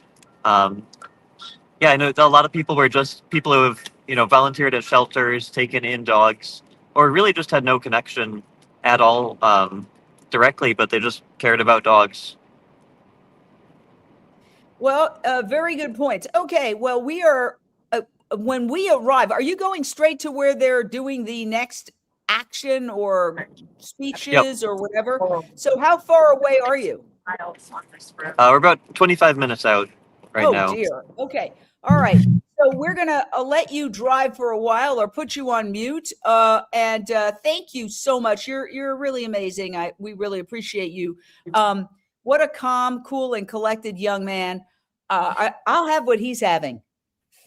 Because honestly, I've been trying to be calm my whole life and it still hasn't happened. All right. Renee King Sonnen. And I'm going to ask everybody, unmute before you speak. I'm not going to say it again. Talking to myself as well. You're hearing all of this. What do you make of the idea that this is so threatening to the mainstream because dogs are the gateway drug to animal rights? Yeah, I love that. I'm going to remember that little talking point right there. Dogs are the gateway drug to animal rights. Because as a former cattle rancher that used to be a part of the system of violence, we used to raise cows for production. I've watched them go to the sale barn time and time again. What I know is that for the 5 years that I was in torment going vegan, and I didn't know I was going vegan on a cattle ranch. And there's a reason I didn't know I was going vegan, because what cattle rancher or cattle rancher's wife wakes up one day and decides to disrupt their entire livelihood? You know what they're doing at home to raise money to pay the bills. Who's going to wake up one day and say, hey, honey, I think I'm going to just screw up your whole life and go vegan today, and let's just start a sanctuary, in Texas where there's never been one. That's all in the reality of the world. That is considered crazy, And hey, I'm here to tell you that that's what it took. That's what it took, and that's what it's going to take for us, is to see that is not the reality that we see, is not always really the truth. The truth lies beyond what we see in real life. There is suffering going on our planet that is the result of money, power, greed. It's not on our own behalf. The medicines that we take, the procedures that we have to undergo, the food that we're forced to eat, all of it is a big, big farce. We are conditioned to believe that we, should just go buy all these popsicles and things that have all this genetically modified crap in it, and we put it in Easter baskets, and our kids are sucking on, lollipops with, all kind of crap in it. I mean, I cannot believe what families feed their children. And so if we're doing that, then of course, the dogs are the gateway drug. Because if we can get people to see, people that love their dogs, love their cats, that these animals are sentient, that these animals, they would never, ever, ever want to harm their dog. I mean, if this was happening to somebody else's dogs in their backyard, if this was happening to your dog, Jane, my dogs, we would be livid. And that is what is happening on a public scale there. That's the reason these activists are so willing to go on the front lines, to get arrested, to go to jail, so that we can hopefully open the eyes of society that has been blackened because of the interest of the high-powered people in society. That's it. Wow. Okay. Well, I got to tell you, the other rally is starting now. You could see our team, including anti-vivisection expert Hurik Tele, who produced a documentary on this issue, is speeding. Well, hopefully. Oh, look in the back there. There's Tiffany in the back. Oh my God, stay safe. We got the whole team there. I want to hear from Mick Davudian. Hey, I want to hear from Mick Davudian. You're I'd driving. rather focus on my driving. Yeah. Okay. All right. But you're not holding the camera, right? Okay. Well, you don't have No. any thoughts. You don't have any thoughts? My thoughts you're are the to make smartest- sure I don't miss our exit, which I did yesterday. All right. Well, the smartest guy I know doesn't speak right now, but his sister can speak. And how about Tiffany? Let's get Tiffany. Let's zoom in on Tiffany. Tiffany, try to steady up. I know it's hard. Well, you look happy. You look a lot happier than you were yesterday. Tell us what's going through you, considering that you experienced the tear gas and the whole chaos. Yeah, I just feel so bad for all of our friends that were there and that were injured and still trying to recoup from having pepper spray poured in their faces. Literally poured. It wasn't like just, shoot a little bit in the air. It was directly poured into their faces. It's heartbreaking to see people today. Some people didn't come out today because they're at home or they stayed back to wash their faces and try and take care of themselves. It's really heartbreaking. But we're headed now to the Capitol to there's going to be a rally there, a peaceful rally demonstration. I believe we're going to have some speakers. And it's sad leaving the farms that we left the beagles there. It's just so heartbreaking. But hopefully we're optimistic that hopefully this is going to shine a light onto what's going on there, and the more publicity, the more attention that it brings to the beagles, that hopefully something good will happen for these beagles. So thank you. And thank you for your coverage, Jane. And it's our coverage. You were a very important part of it. Everybody in that car has contributed mightily. What is your thought about how beagles are the gateway drug? I think she's showing something. I'm listening. I can show and talk too. I wanted to get okay, hold on. I'm going to get rid of this. I can show video. Ladies and gentlemen. Hey. Okay, we're live with you. Okay, whatever. They're having a little confab. I'm going to mute them for a while. But what is your thought, Horace? Because I wanted to know if we could catch him before our flights. Yeah, and he didn't know the time. All right, you're still live, Horace. So just so you know, Horace, we can hear you while we play other video. So if you see other video, we can still be on you, hearing you. What are your thoughts as an anti-vivisection expert who did a documentary on You are. Hey, you are live. Yes, you are live. What I was going to say, take your hand. Take your hand. I'm going to get out. Get out, get back in. Oh, dear. All right.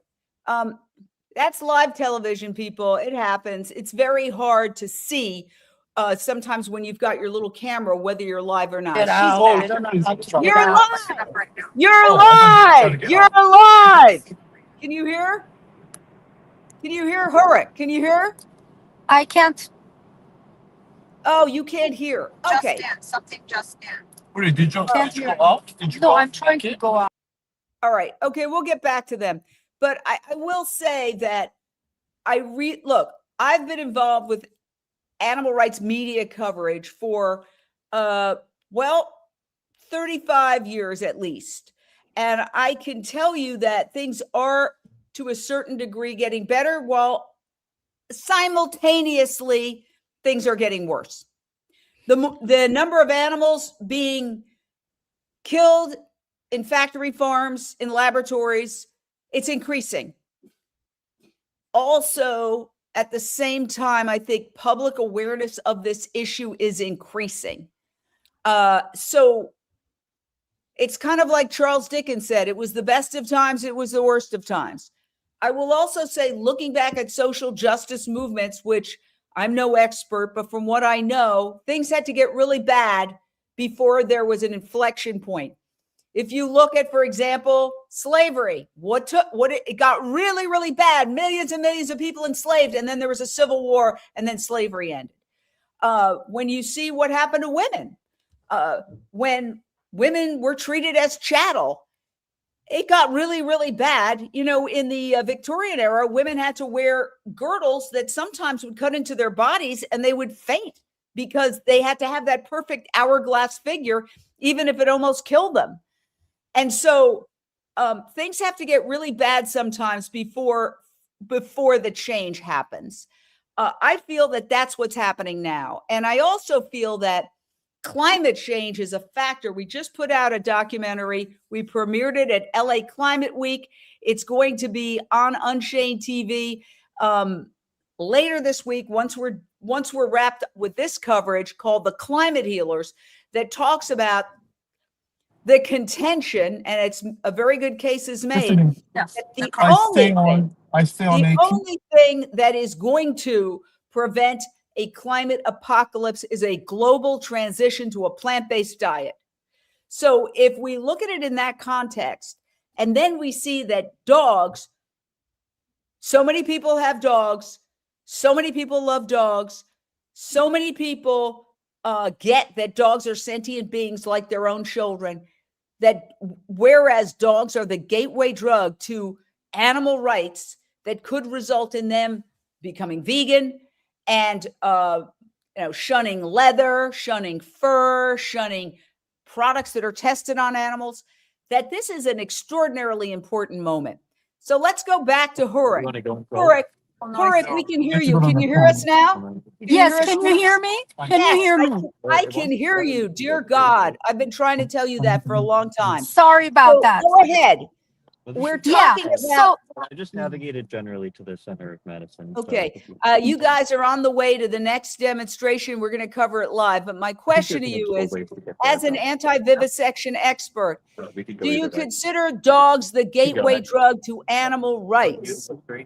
I believe that dogs are humanity's worst invention, which we domesticated them. They are so close to our hearts, and most people actually love and adore dogs. Yesterday, I met an old activist. I keep saying old, and this poor man was like close to 80, and his wife. They had flown from a different state, and they said that they were there in honor of their beagle, Lucy, who had died a few years before. So yes, to answer your question, I think dogs pull a string in our hearts, whether it's our endorphins they raise or whatever they do, that their innocence and their love really plays on our hearts and hopefully our sensibility. If I could also, I wanted to mention about the environmental thing, since we have a minute, Jane.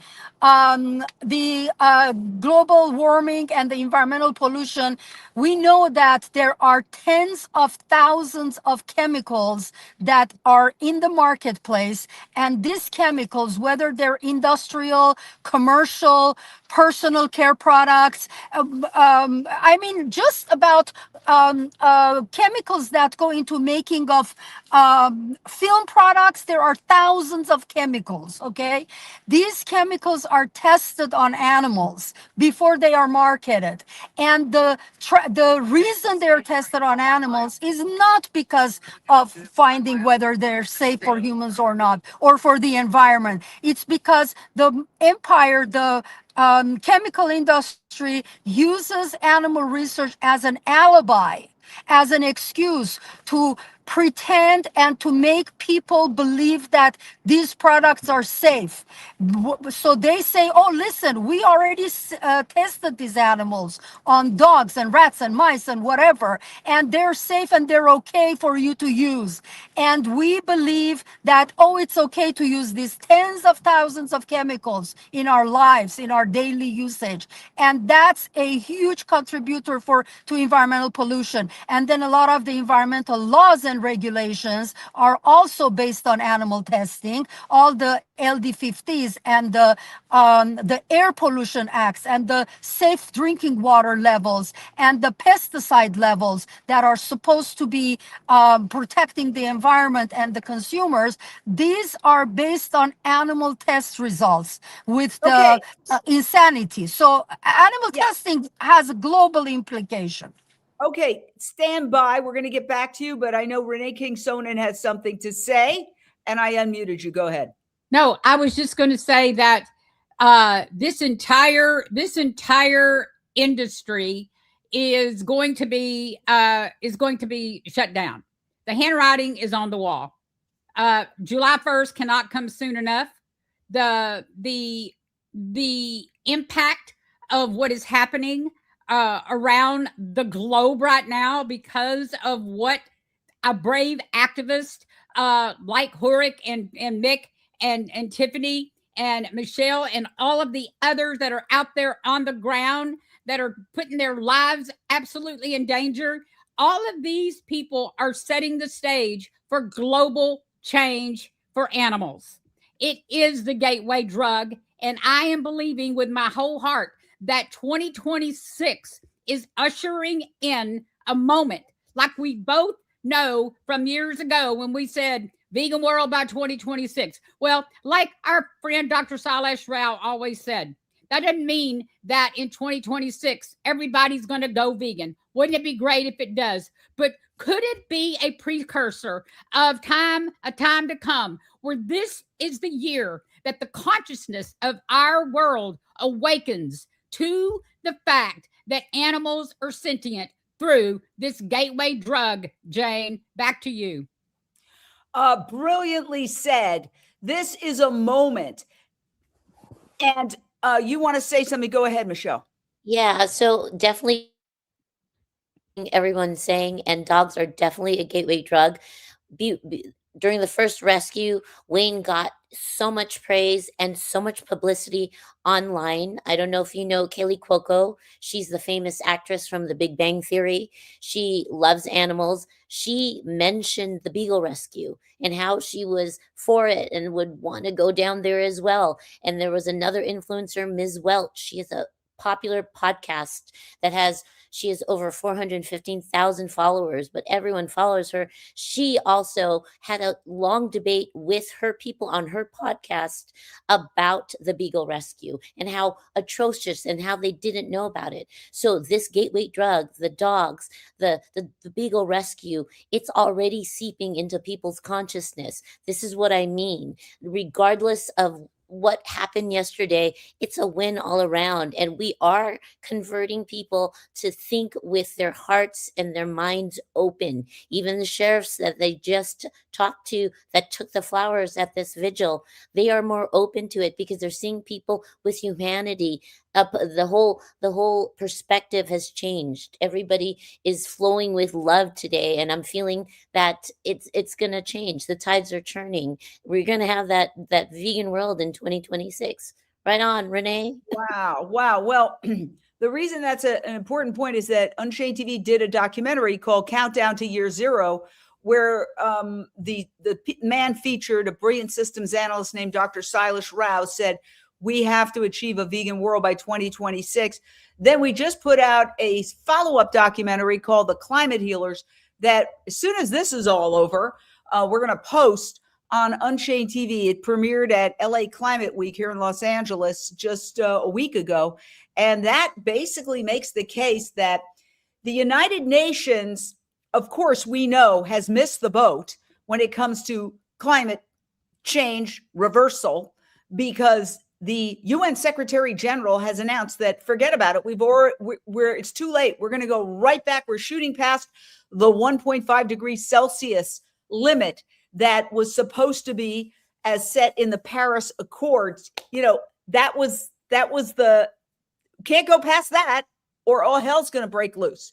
Well, they've admitted that they're shooting past that. And what Dr. Sailesh Rao says is the missing piece of the puzzle is animal agriculture. They are deliberately miscalculating and underrepresenting the impact of animal agriculture on greenhouse gases, which dovetails perfectly with Oxford University's study that showed vegans have a 75% less greenhouse gas emissions impact than meat eaters.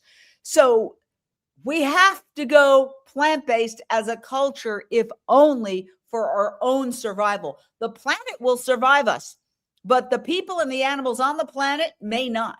This idea that no matter what we do, it's going to be just fine. Think about it. You know, how many houses have been destroyed by termites? They don't look very powerful, but they can take a house down. So, for all of those reasons, the idea that we're waking people up to this issue of animal rights, I've covered animal rights for decades. It's not easy to get more than 1,000 people to travel from all over the world, from England, from France, from all over the world to come here and to take part in a very risky venture. But that's exactly what happened. Do you think, Lindsay, that this is an example of the growth of the animal rights movement, that this is what happened over the last day, this chaotic scene and the thousands that arrived in Wisconsin is a sign of the growth of this movement hitting a tipping point? And you must unmute. I absolutely do believe that. And I think we just see that every day, how many more people are becoming aware of what it is to be a vegan. It's all over the place. People know what the word means.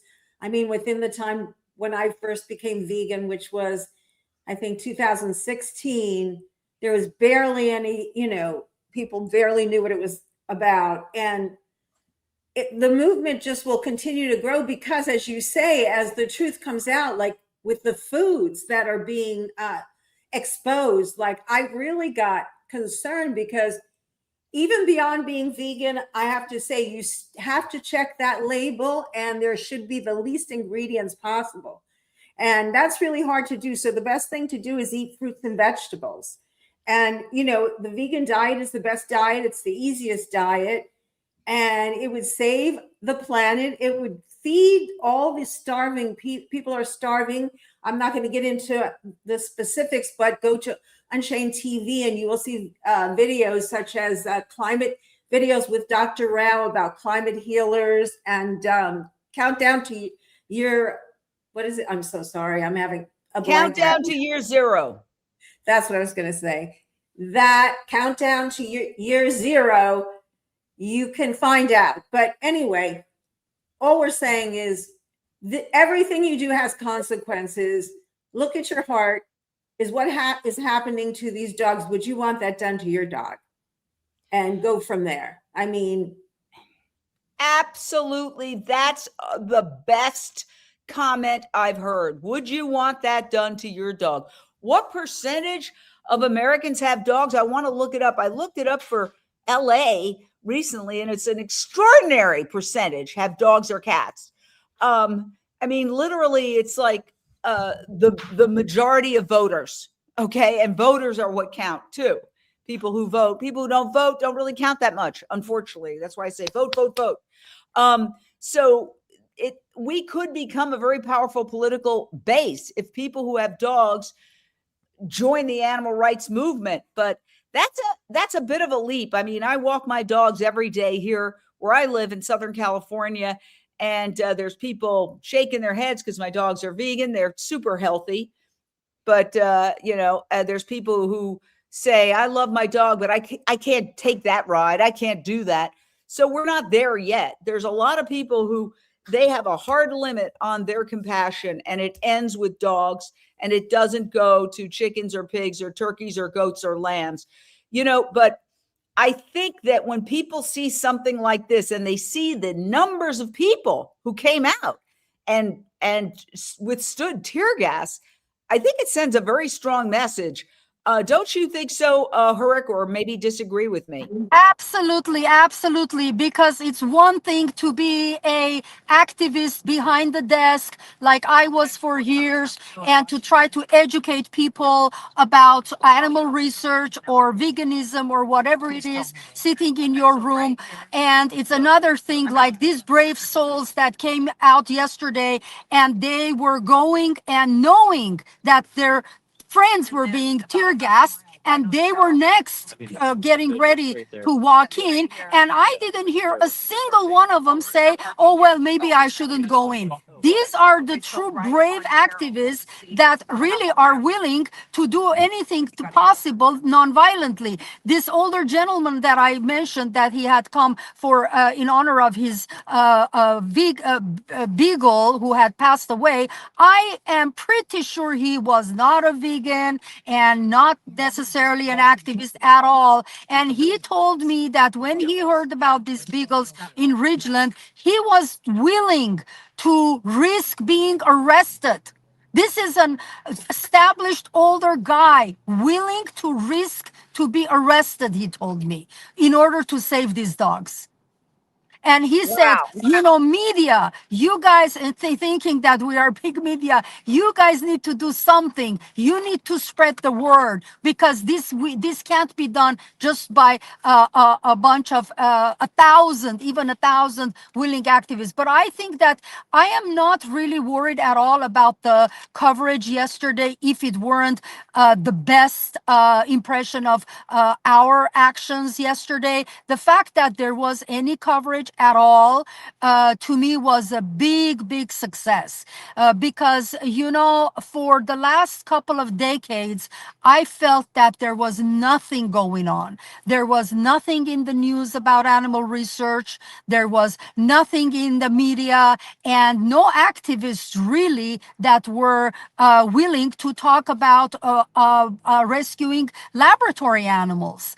And I am incredibly grateful to people in DXC and White Coat Waste and other organizations, that these young people that are actually walking the talk. Is that the right expression? And these activists really walked the talk yesterday, the Simple Heart activists. So I am grateful to them for what they've done. And yes, educating behind the desk, which we've all done, is critical, because I believe that we, every time that somebody hears a message about animal research or veganism, they may not be ready to accept it at the moment. However, eventually, when they hear it a second time, maybe a year later, maybe 5 months later, eventually something will click in their heads. And when that light clicks in their heads, that's when they become a vegan or an anti-vivisectionist, or better yet, an activist. So here's what people are saying. I have a dog and she is my baby. That's a perfect example of what we're talking about. And I also consider my dogs and my cat to be my children, my fur babies, as people love to say. You know, I read this book about how change happens. Oh, by the way, Ricky Gervais, the comedian, is another one who's spoken out very strongly in favor of getting the Beagles out. So there are a lot of celebrities backing this movement. But when I read this book about how change happens, they said, really, it's not top down. It's not it's not celebrities saying, this is what I'm going to do, and everybody follows. They said it's what happens in your own neighborhood, amongst your friends, your coworkers, your neighbors, and your relatives. That's how change happens, because people change. People are still animals, and they want to be part of a pack. And when the pack changes its value system, they're more willing to go along with it. So they don't want to get too far ahead of the herd or the pack. They don't want to be left behind. They want to be right in the middle of the pack or the herd.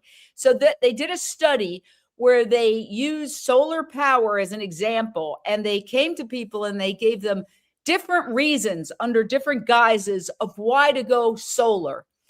And the people who went solar said they did it because it was cheaper. They did it because blah, blah, blah. But because of their tests, they know the real reason they did it is because they saw a neighbor getting solar. So when the neighbor got solar, and when two neighbors got solar, they wanted in. And so it's really about what people in our immediate community are doing. So everybody who went to this, to the 2,000, 1,000, 2,000 people who went to rescue these Beagles, when they go home and they start talking to their friends and neighbors, that creates a web, and they described it as a web of connections. And that's, I'm on Nextdoor, and every morning I get up and I check my emails, and my Nextdoor is like, oh my God, a dog's been lost. Oh my God, I saw this dog, help. Oh my God, this dog needs a foster. All these people are average people. They're not vegans, almost certainly, but they care about dogs so much. Coyotes, who are a cousin of dogs, most of them don't care about at all and consider them a threat and a pest. Okay. So they can't even make the leap from dogs to coyotes. And if you look at a coyote looks very much like a dog, basically glorified wild dogs. And they're all over LA because of the fires, lost their habitat, and now they're roaming LA, and people are scared for their pets, and they're demonizing coyotes on Nextdoor. And, oh, coyotes, coyotes, coyotes. And I always try to say, let's not demonize them. Yes, I do carry a whistle to make sure the coyotes don't come after my dogs, but I'm not demonizing them. They have nowhere else to go because we've destroyed their habitat with our stupid greed and overdevelopment and climate change. So there's an example of, our work is very much cut out for us. Once we get all these dog lovers to become animal rights activists, they still have to make that connection, that same feeling that they feel about their dog, in some cases their cat, that's got to translate to other animals. And we try to tell people, and intelligence shouldn't matter, but it does to a lot of people, that pigs are much more intelligent than dogs. Pigs are considered the 5th most intelligent species on the planet. And what do we do to them? I don't even want to show you. We keep them in crates the size of their bodies, never able to turn around. These are called pig gestation crates. And the pigs go mad. They bite the bars and they break their teeth and they become psychotic because they can't turn around. It is literally torture. Literally torture, these cages. That's why all animal activists say empty the cages. And then the ride to the slaughterhouse, not much. It's also a horror show. So how do we get, while we're riding to this next, while we're trying to get to this next event, while we're trying to go live at this next event, we're 5 minutes away. How are we going to make people, given all that I just said about how change happens, how people change, how, starting with Renee King-Sonnen, are we going to get people, settle down there, lady. Oh, you're getting out of the car? Okay. How are we going to get people to make the leap? Renee. Well, thank you, Jane, for that description and for spotlighting those desperate pigs as well. How are we going to get them to make the leap? Well, I think we're doing it right now. We're getting eyes on the dogs. Everybody's got, a Wednesday in their arms that they're cuddling right now, and they're eating a pork chop. So when we can get them to see, so many activists I've talked to, they go vegan because of their dog or their cat. I've talked to many activists that have done that they realize that their dog could be their pork chop. And, one of the great, brilliant activists, Dr. Melanie Joy, that wrote the book, Why We Eat Pigs, Wear Cows, and Love Dogs. That book was one of the pivotal moments for me before I went vegan, actually. It wasn't the book itself. It was a little documentary that I saw, because she, I believe, is the one that coined the term carnism, And so when I saw that video online, it was the day I went vegan, actually, on October 31st, 2014, as a cattle rancher. And I did not know I was going vegan that day. It was not in my consciousness I was going to go vegan. I was going to my mother-in-law's to have a big party for Halloween and all the kids. And I saw this video of all these people sitting around a table eating beef stew. They were eating beef stew and loving the taste, savoring the taste. And then somebody says, oh, I love this so much. What's the recipe? And the lady of the house, according to Dr. Melanie Joy, she said, oh, I'm so glad you asked. It's golden retriever, and I was like, and here I am going, oh my God. So my consciousness was enjoying the beef stew with them. And then all of a sudden, I was jolted into another section of my brain where I love dogs And I was revolted by the idea that I could be chomping on a baby puppy. That is a moment where change can happen. It happened to me. I left that moment, went to my mother-in-law's house, and 30 minutes later, she comes out with a pot of beef stew. And in that moment, I was terrified. I was shocked. And I said, I can't eat that. Why? What I said was because it's got floating, dead, hacked up animals in it. That could be a puppy dog. I've never said that in my life. I've never used those words ever in my life. But Dr. Melanie Joy, if you don't know her, look her up. She has coined the term carnism, and she's brilliant. Anyway, I think that's one of the ways that we do it. And one of the things that we haven't mentioned, Lindsay, that is so important is using cruelty-free products. I mean, you could almost put the vivisection industry halfway out of business if everybody, I look for the leaping bunny. If I'm buying a toothpaste, a shampoo, a conditioner, makeup, and I also go to PETA and see what they recommend. Like they recommend e.l.f. I love e.l.f. and it's cheaper than so much other makeup. And it has the leaping bunny. There's also a cruelty cutter wrap. So if people are upset about what's happening to these beagles, they have to take some time and effort, right?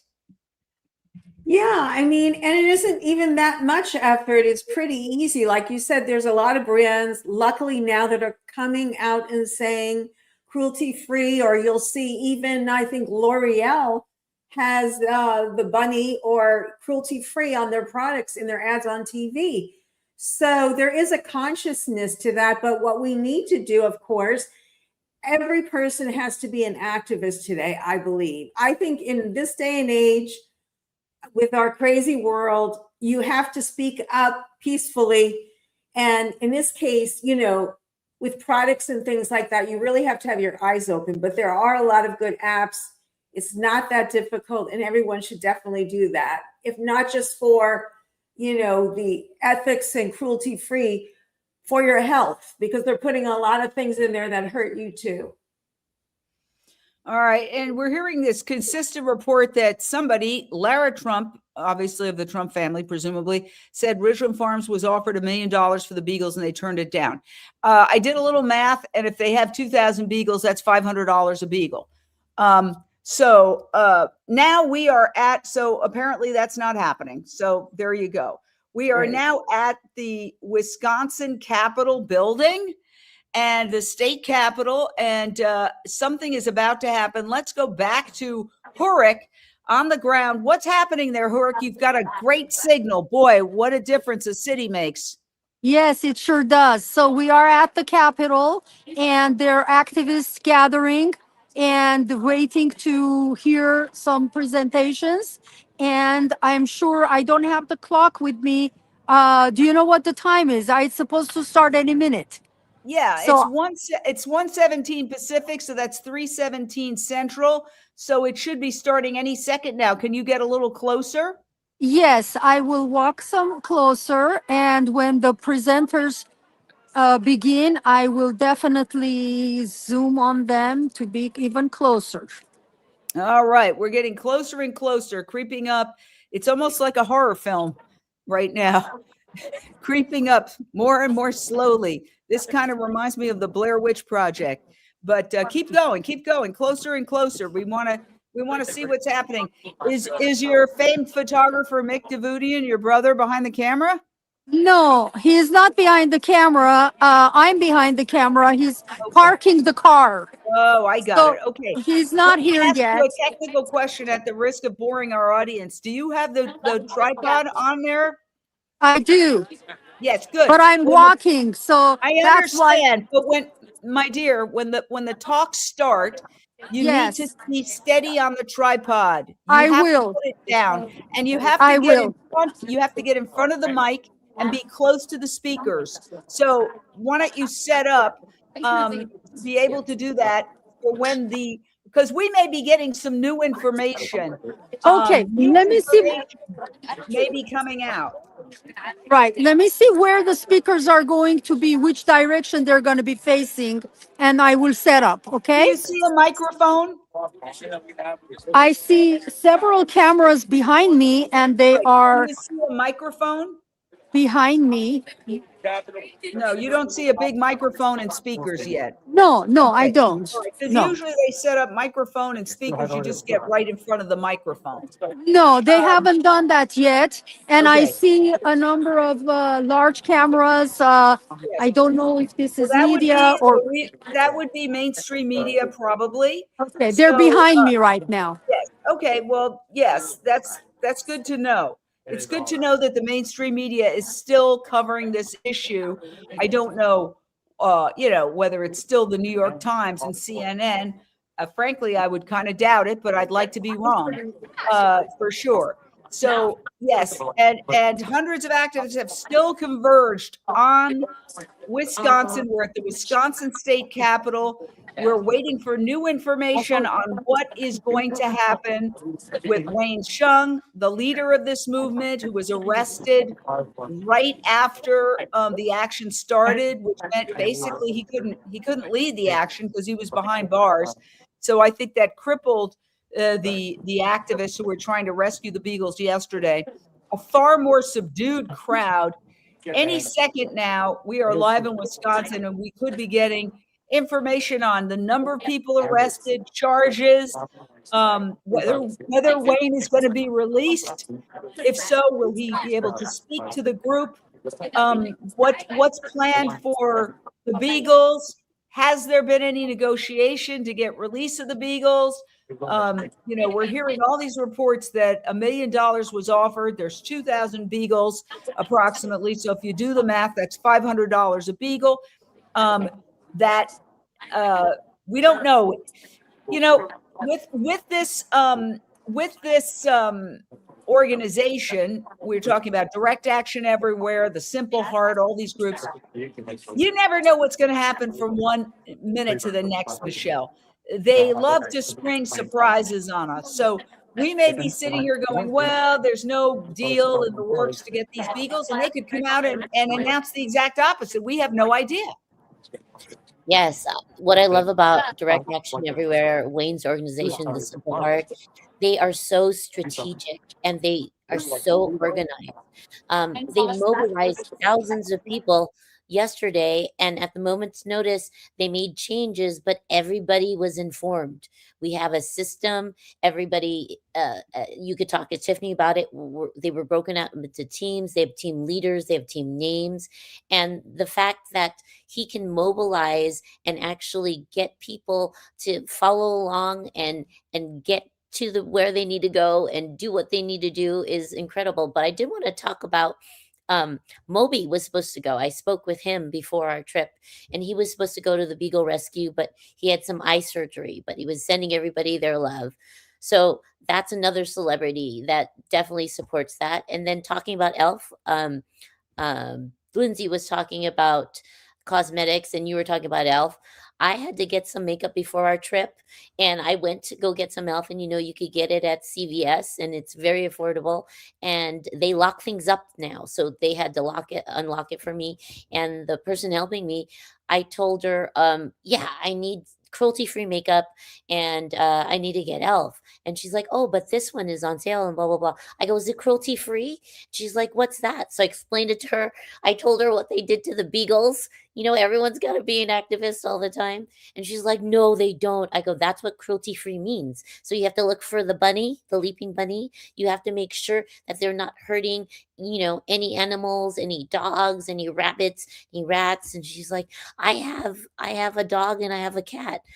She's like, I'm going to read into it. I go, you should.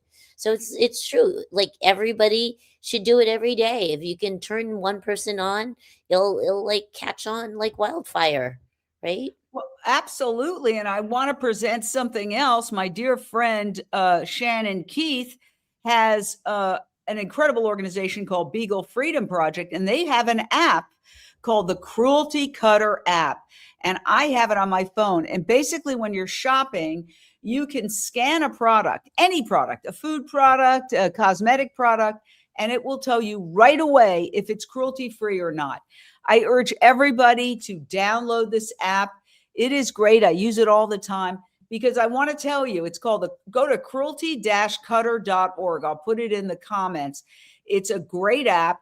And I have to tell you that I know for a fact that a lot of people selling cosmetics lie, and they say, oh yeah, sure, it's cruelty-free. And they don't know that it's cruelty-free. If it doesn't have insignia like the Leaping Bunny, then check with the Cruelty Cutter app. You can download it. I just put it in the comments because let me tell you, people lie about this. Let's go back out to Wisconsin. What's going on? I'm looking at somebody's armpit. What's happening? Okay, what's happening?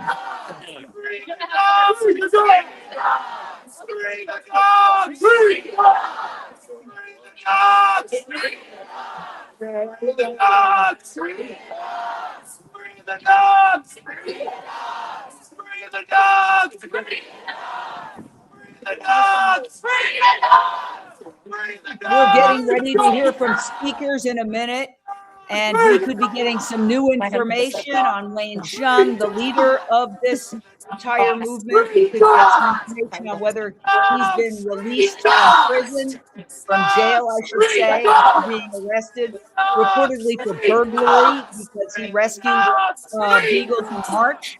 He supervised the rescue of beagles in March.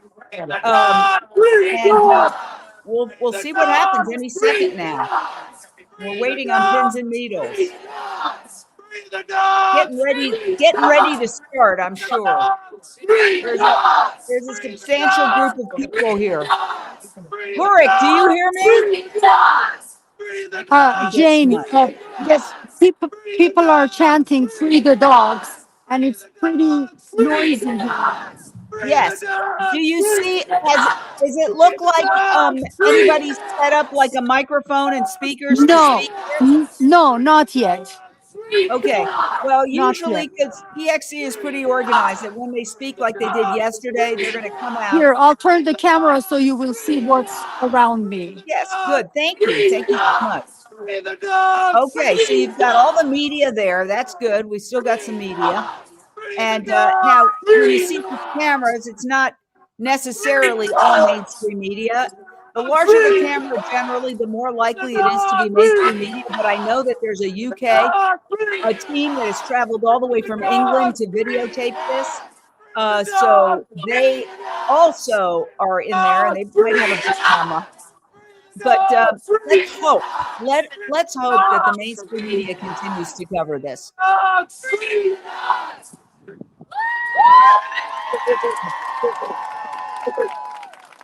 Great job. Normal vocalist for these things.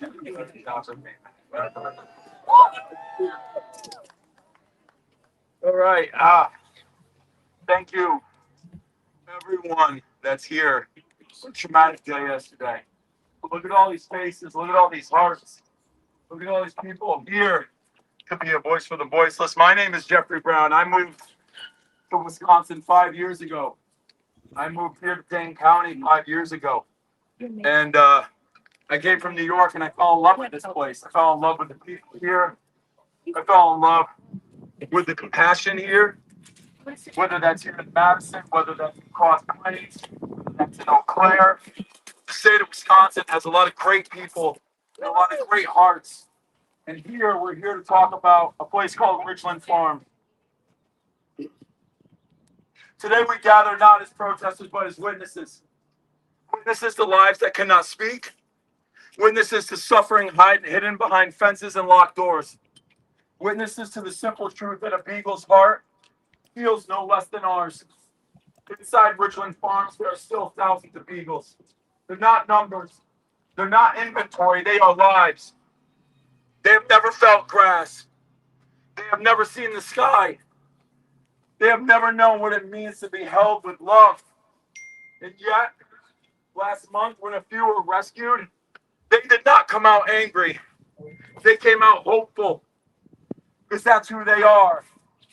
Beagles trust. And after everything that they've gone through, they continue to trust us. And that's why we're here. Because trust demands responsibility. Because if a creature can look at us with hope, the least we can do is not turn away. Some will say this is complicated, that it's necessary, that it's legal. But legality is not morality. The truth is simpler. Those dogs want to live. This is not just about a facility. It's about a line, a moral line. And that question is, who will speak for the voiceless when it matters? And today, with my courageous friends, we stand in the light, but not with anger, but with something stronger, compassion. Because compassion changes things. It builds movements. Compassion does not stop. The world is watching. The pressure is building. But the Beagles are still inside today. So we do not look away. And we do not forget. We become their voice. For the one in a cage tonight. For the one who has never seen the sun. For the ones that are still waiting. Maybe the ones they're waiting for is us. Be their voice until they no longer need one. Yeah. Save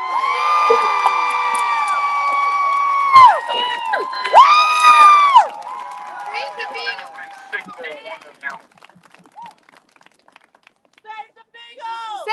Beagles!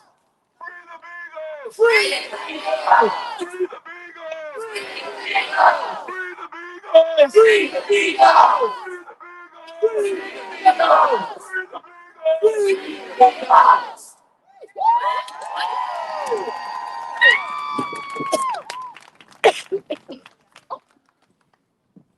Max up there? I'm here.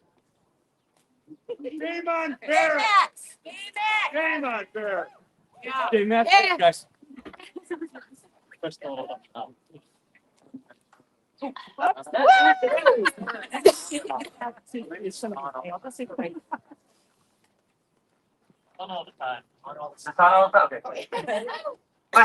I didn't prepare a speech. I'm just a regular guy. You all might know me from the video for being, let's say, argumentative with Wayne. And I want to say this. Yesterday was a low point. I think we can all agree. What we do with that low point is really important. Okay? When we win all the time, we don't learn much. We learned a lot from yesterday. Yes. We have to not dwell on that. Right? We learned a lot. We're going to take what we learned and we're going to do so much more with it. I also want to say these chemical burns, they'll fade. All of our pain from yesterday will fade. But what we have to remember is we're all here now. We all showed up here for the dog. We're here for the dog. Yes. And I think if we just keep in our hearts this fact, we will not abandon you. Yeah. We will not abandon you. We will not abandon you. Abandon you. We will not abandon you. We will not abandon you.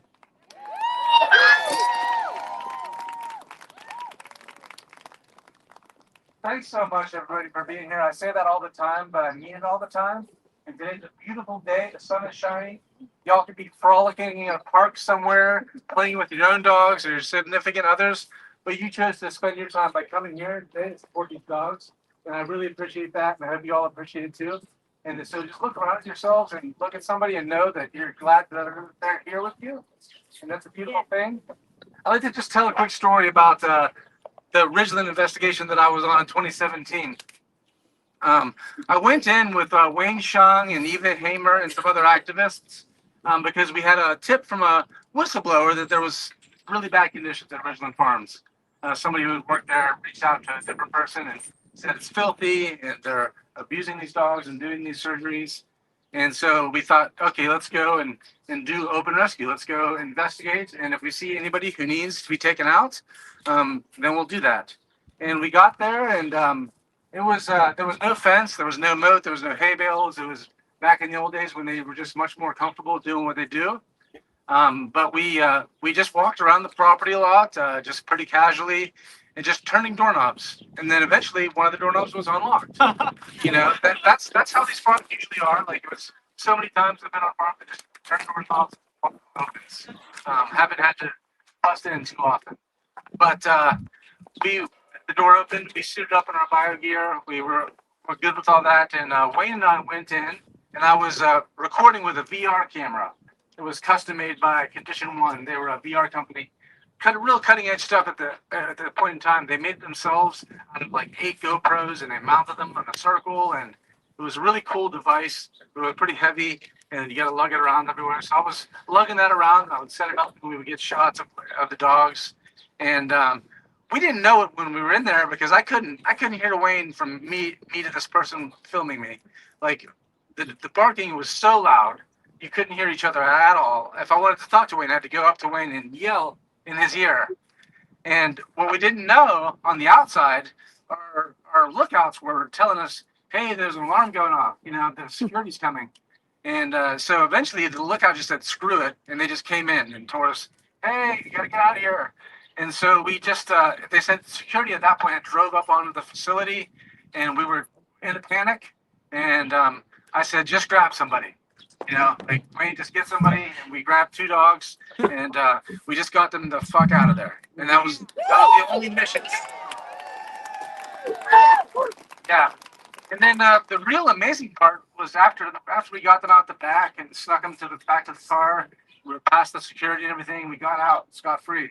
And then Wayne said, we didn't get enough footage inside, we need to go back.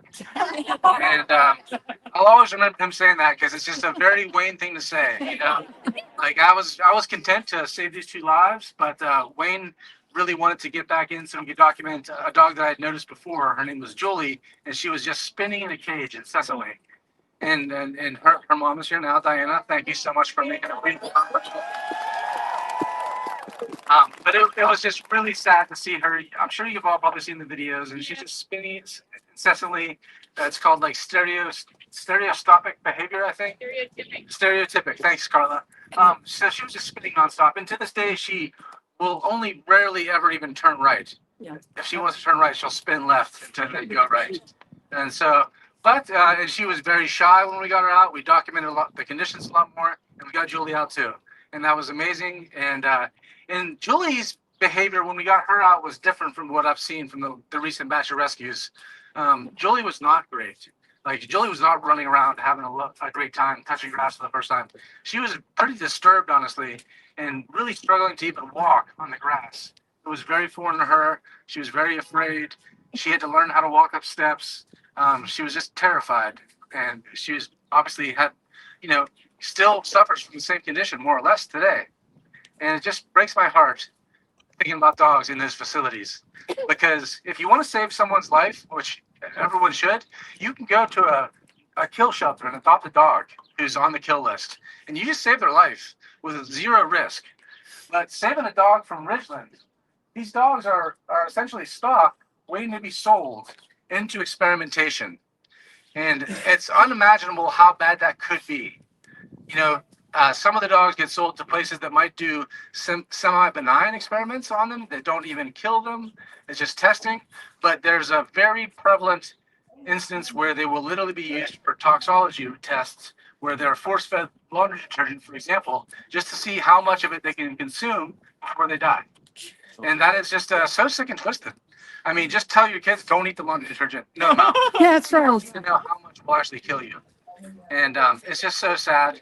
And so another thing is that sometimes they'll buy the dogs and break their shoulder so that medical students can then practice Tommy John surgery. What? And again, it's just so disgusting. It's like, why would you break someone's shoulder just so people can practice a surgery? Oh no. Like if I ever need Tommy John surgery, like I don't want any dog to ever suffer for that training whatsoever. So we really got to get past this somehow. But that somehow is here. You know, we're doing things today that I believe will lead to an end to dogs in the testing world, and hopefully cats too. And actually, yeah, we really want to see that, and I think what we've learned from the last rescue is that there is political will to do that. There's so much support from the powers that be that normally don't give us the time of the day about chickens or cows or other animals we might rescue. But when it's dogs, beagles in particular, they're a unique animal. Like beagles are uniquely chosen for this job because they're so sweet and trusting, caring, and easy to move around, and that just makes good test subjects. And it's really sad. It reminds me of the movie The Green Mile, because in the movie, Michael Clark Duncan one time he says the killer used the girl's love against them, because this terrible killer molested these girls, and they were twin sisters, and he would threaten one with a knife while he abused the other. And Michael Clark Duncan said it was sad that he used their love against them. And I feel like that's what happens to these poor beagles. Like their sweet nature is exactly what makes them a target for this industry. And it's just, it really says something about our society that we would do such a thing. Like, I don't advocate anything for animal abuse whatsoever, but I hear arguments for why people want to do X, Y, or Z. But I cannot fathom one good argument for why we do this to these beagles. To me, it's only a travesty of justice. And the monkeys. The monkeys too. Yeah, monkeys can exhibit so many emotions. Primates Incorporated. So yeah, Primates Incorporated. Okay, check them out. But yeah, the time has come. Like we've done this for so many years, and it might feel like things are just always going to be the same way. But every amazing change that has happened over the years, whether it's women getting the right to vote, Black people being not property, anything like that, when it finally happens, if you just go back in time 10 years or 15 years before it, if you told people that it was going to come to an end in a certain number of years, they would look at you like you're crazy, essentially. But then it happens, and then it happens, and it's done. And so this will happen. I'm confident that it'll happen. And I was so incredibly moved by the last action. I give Wayne a lot of credit because he's uniquely skilled at coming up with these ideas that no one would ever think of, that seem impossible to do, but then he makes them happen. The first time we did a mass open rescue of a factory farm, I thought, we're not ready for this. We might get there soon, but we're not ready right now. But it worked. We were able to go in and just walk out with around 30 birds or something, and nobody got arrested except for 40 people that wanted to at the end. And it was an amazing day. And that was Wayne's attitude and his willingness to try things. And you got to try things, and you got to fail sometimes. Because if you're doing things and you never fail, that's a great indicator that you're not trying hard enough things. Do you want to say something? Will you explain the legal strategy you had for this so people understand? I'll do my best. We're not stealing the dogs. Right, I agree. Okay, I'm getting sorry. Aaron, are we ready for it? Yeah. Just sit up here a little better. Oh, okay. Can you move? Yeah. There we go. That's better. Thanks so much. Let me regain my train of thought. I'll diverge quickly to just explain the legal strategy from my layman's head. I'm not a lawyer whatsoever, but I love law and I'm very interested in it. I try to learn it my best I can. To my understanding, from what I've gathered, and lawyers feel free to connect me, that there are laws unique to Wisconsin specifically about what do-gooders or good Samaritans are allowed to do. And these dogs are certainly subject to criminal animal cruelty. At least the judge thought so, or at least the judge thought there was probable cause for felony level animal cruelty, and made an order about such. And Wayne is arguing that we have the right to go in and remove them from this abuse, and that is a good thing. And you can do a good thing to overcome something like trespassing or something like that. And Wayne believes that we have the right to help these dogs. And there's a carve out that the industry is trying to say protects Ridglan from this. But in reality, that carve out only applies to the testing facilities. So when we say we want to rescue 2,000 dogs, in reality, I think we want to rescue more like 1,750 from this plan, because Wayne's plan, the legal part of it does not apply to the testing facilities. So we could get 1,750 out, but that's why we want to close Ridglan down and get all 2,000 out. And I hope that helps a little bit. No, I don't understand that at all. I'm going to ask you to repeat it. Sure. He talked about the law is created by the legislators, the law is created by the judge, and the law is created by criminals. Rosa Parks, for example. Yeah, absolutely. I mean, Wayne likes to say, don't break the law, we make the law. So don't break the law, make the law. Do things that you believe are legal, and then go to court and find out if they are. Like, it's my friend Zoe, I don't know if she's here or not, but she got convicted of conspiracy for rescuing chickens from a Petaluma poultry slaughterhouse. And she believed that she had the legal right to do it. And the prosecutors would say, Miss Rosenberg, didn't you do X, Y, and Z to evade the police? And the thing is, like, yes, two things can be true at the same time. You can really believe you have a legal right to rescue the animals, and at the same time understand that law enforcement won't understand that nuanced argument, and they will try to stop you in the moment. So you need to be sneaky. You need to have a rescue phone and do things like that, because you don't want to get caught in the moment, because the way you make laws go before a jury and either be acquitted or be convicted and win an appeal. But you just got to try it, and you can't wait for the law enforcement to really help you. You can ask them to help us, and we've done that. And unfortunately, they went the complete other direction. They showed yesterday that they are very willing to just essentially be Ridgeland's private security. Like, the police were in full force using so much tear gas and pepper spray and rubber bullets, and it just extreme violence, even on a hand-to-hand combat level. They were like striking people in the face, and Curly broke through the fence, and I believe it was a police officer on an ATV hit him, and he was left unconscious for 8 to 10 minutes. The photos are scary. I mean, I really get afraid sometimes, thinking about someday one of my friends will probably die in a protest. And I don't know when that day will come. I hope it never comes, but realistically, it might happen. I thought maybe it was happening yesterday, but thank goodness that Curly's okay. Thank you, Raku. And yesterday was tough because we felt so amazing on the last rescue, and it felt so good, and the vibes were off the charts. Everyone was so happy about it. It was such a happy ending and a great story. And then this rescue was poised to be the same thing, but even times 10, But then ultimately, I refuse to call it a loss, because I think it's a necessary step on the way to victory.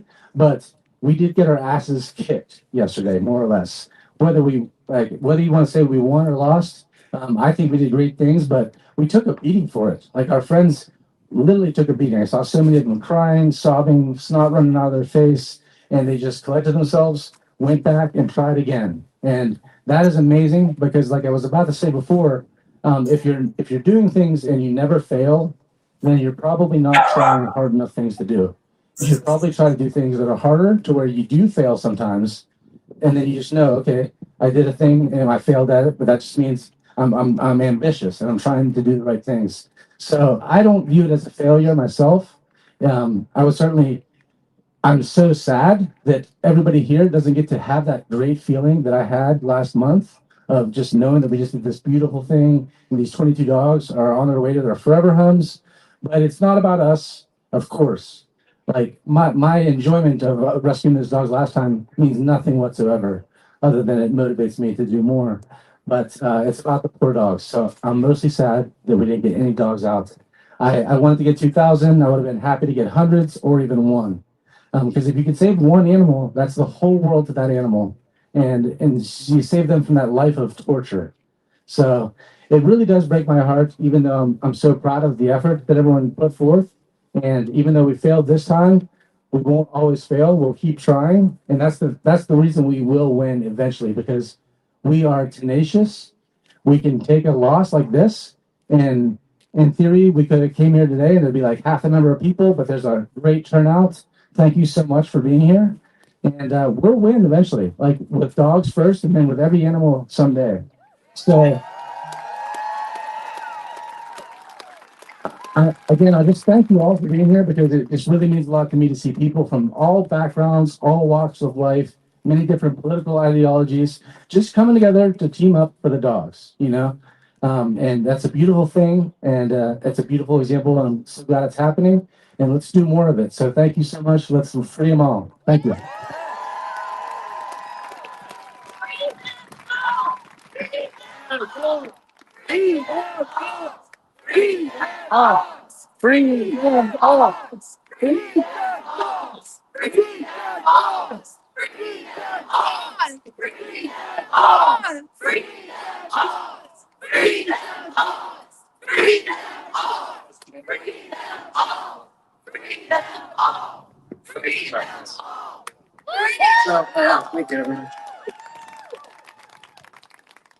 I have a coat here and a little fanny pack that aren't really my normal style because at the yeah, I think I'd look pretty good if I put this on.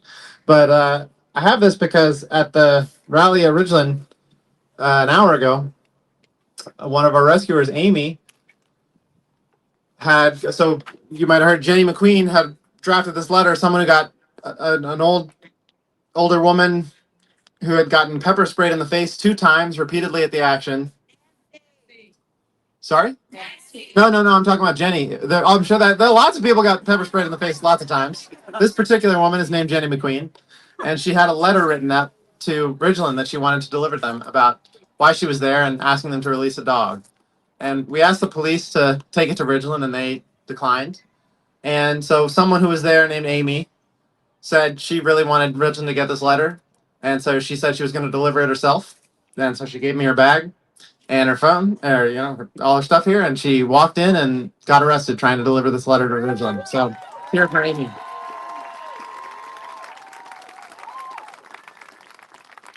And I didn't have much warning about it, and I just watched it happen, and it was like I know we've been through so much in the last couple days. I'm sorry I'm not being super eloquent right now, but just so inspired by, as many people have already said, just the courage. And I heard from folks who were arrested on the ground in the site, just my friend John lying with hands cuffed behind his back on his face for 6 hours while the whole action went on. And just hearing people over and over again, keep going at the fence while they just keep blasting tear gas and pepper spray at us. And just folks never gave up. And I'm so just inspired and grateful for everyone for doing that. I know, like Paul was saying, it's a matter of chances. And if I thought that doing this action that same way, if we had a 10% chance of getting dogs for all the pain that we took, I would make that choice 100 times. Because, some of those times we'd get some dogs out. We don't, so that's the position we're always in, is in anything, but especially in activism and in animal rescue. We have to make decisions under uncertainty, not knowing a lot of information. We do new unprecedented things. We don't know how it's going to go. And we don't know what's going to work until we try it. So all of us have to go. And I think when we do eventually win, we're going to look back on it and there's going to be things that worked. My opinion, this is going to be one of those things that worked. We're going to look back on this in weeks and say, wow, Ridglan, what were they thinking doing this? How did they think that this was not going to blow back on the industry as a whole? But yeah, absolutely. They're going to regret this. But whatever it is, there are other things. There's definitely things I've been involved with that I consider a way bigger failure than this. I don't, 1,000 people, 1,500 people walking into this and saying, I'm willing to take tear gas, I'm willing to take pepper spray for a chance to save dogs. I think that's amazing. I think it's historic. But there's been other things I've been part of that didn't have anything like that. They just totally failed. And I know that when we win, we're going to be looking back on all of this and say, well, those were the things that worked. Those were the things that didn't work. But there was no way we could have known that before we tried them. And that's what it's not working. We're not going to look back and say, oh, and it might be some people tried the thing that worked and some people tried the things that didn't work. But the only reason we get to that point is because all of those people were trying things. And some of them, the fact that this person's trying A and that person's trying B means that person C can try thing C and they win. So that's how we get there. And it takes all of these 2,000 people. It takes all the thousands of people swarming the comment sections, calling Josh Call and Governor Evers, trying to get them to fulfill their legal duties to act and stop ongoing felony criminal animal abuse happening at Ridglan right now. So yeah, I'm really grateful to all of you and wanted to let you know about Amy. In that same spirit, like the history of open rescue here, it goes back longer, but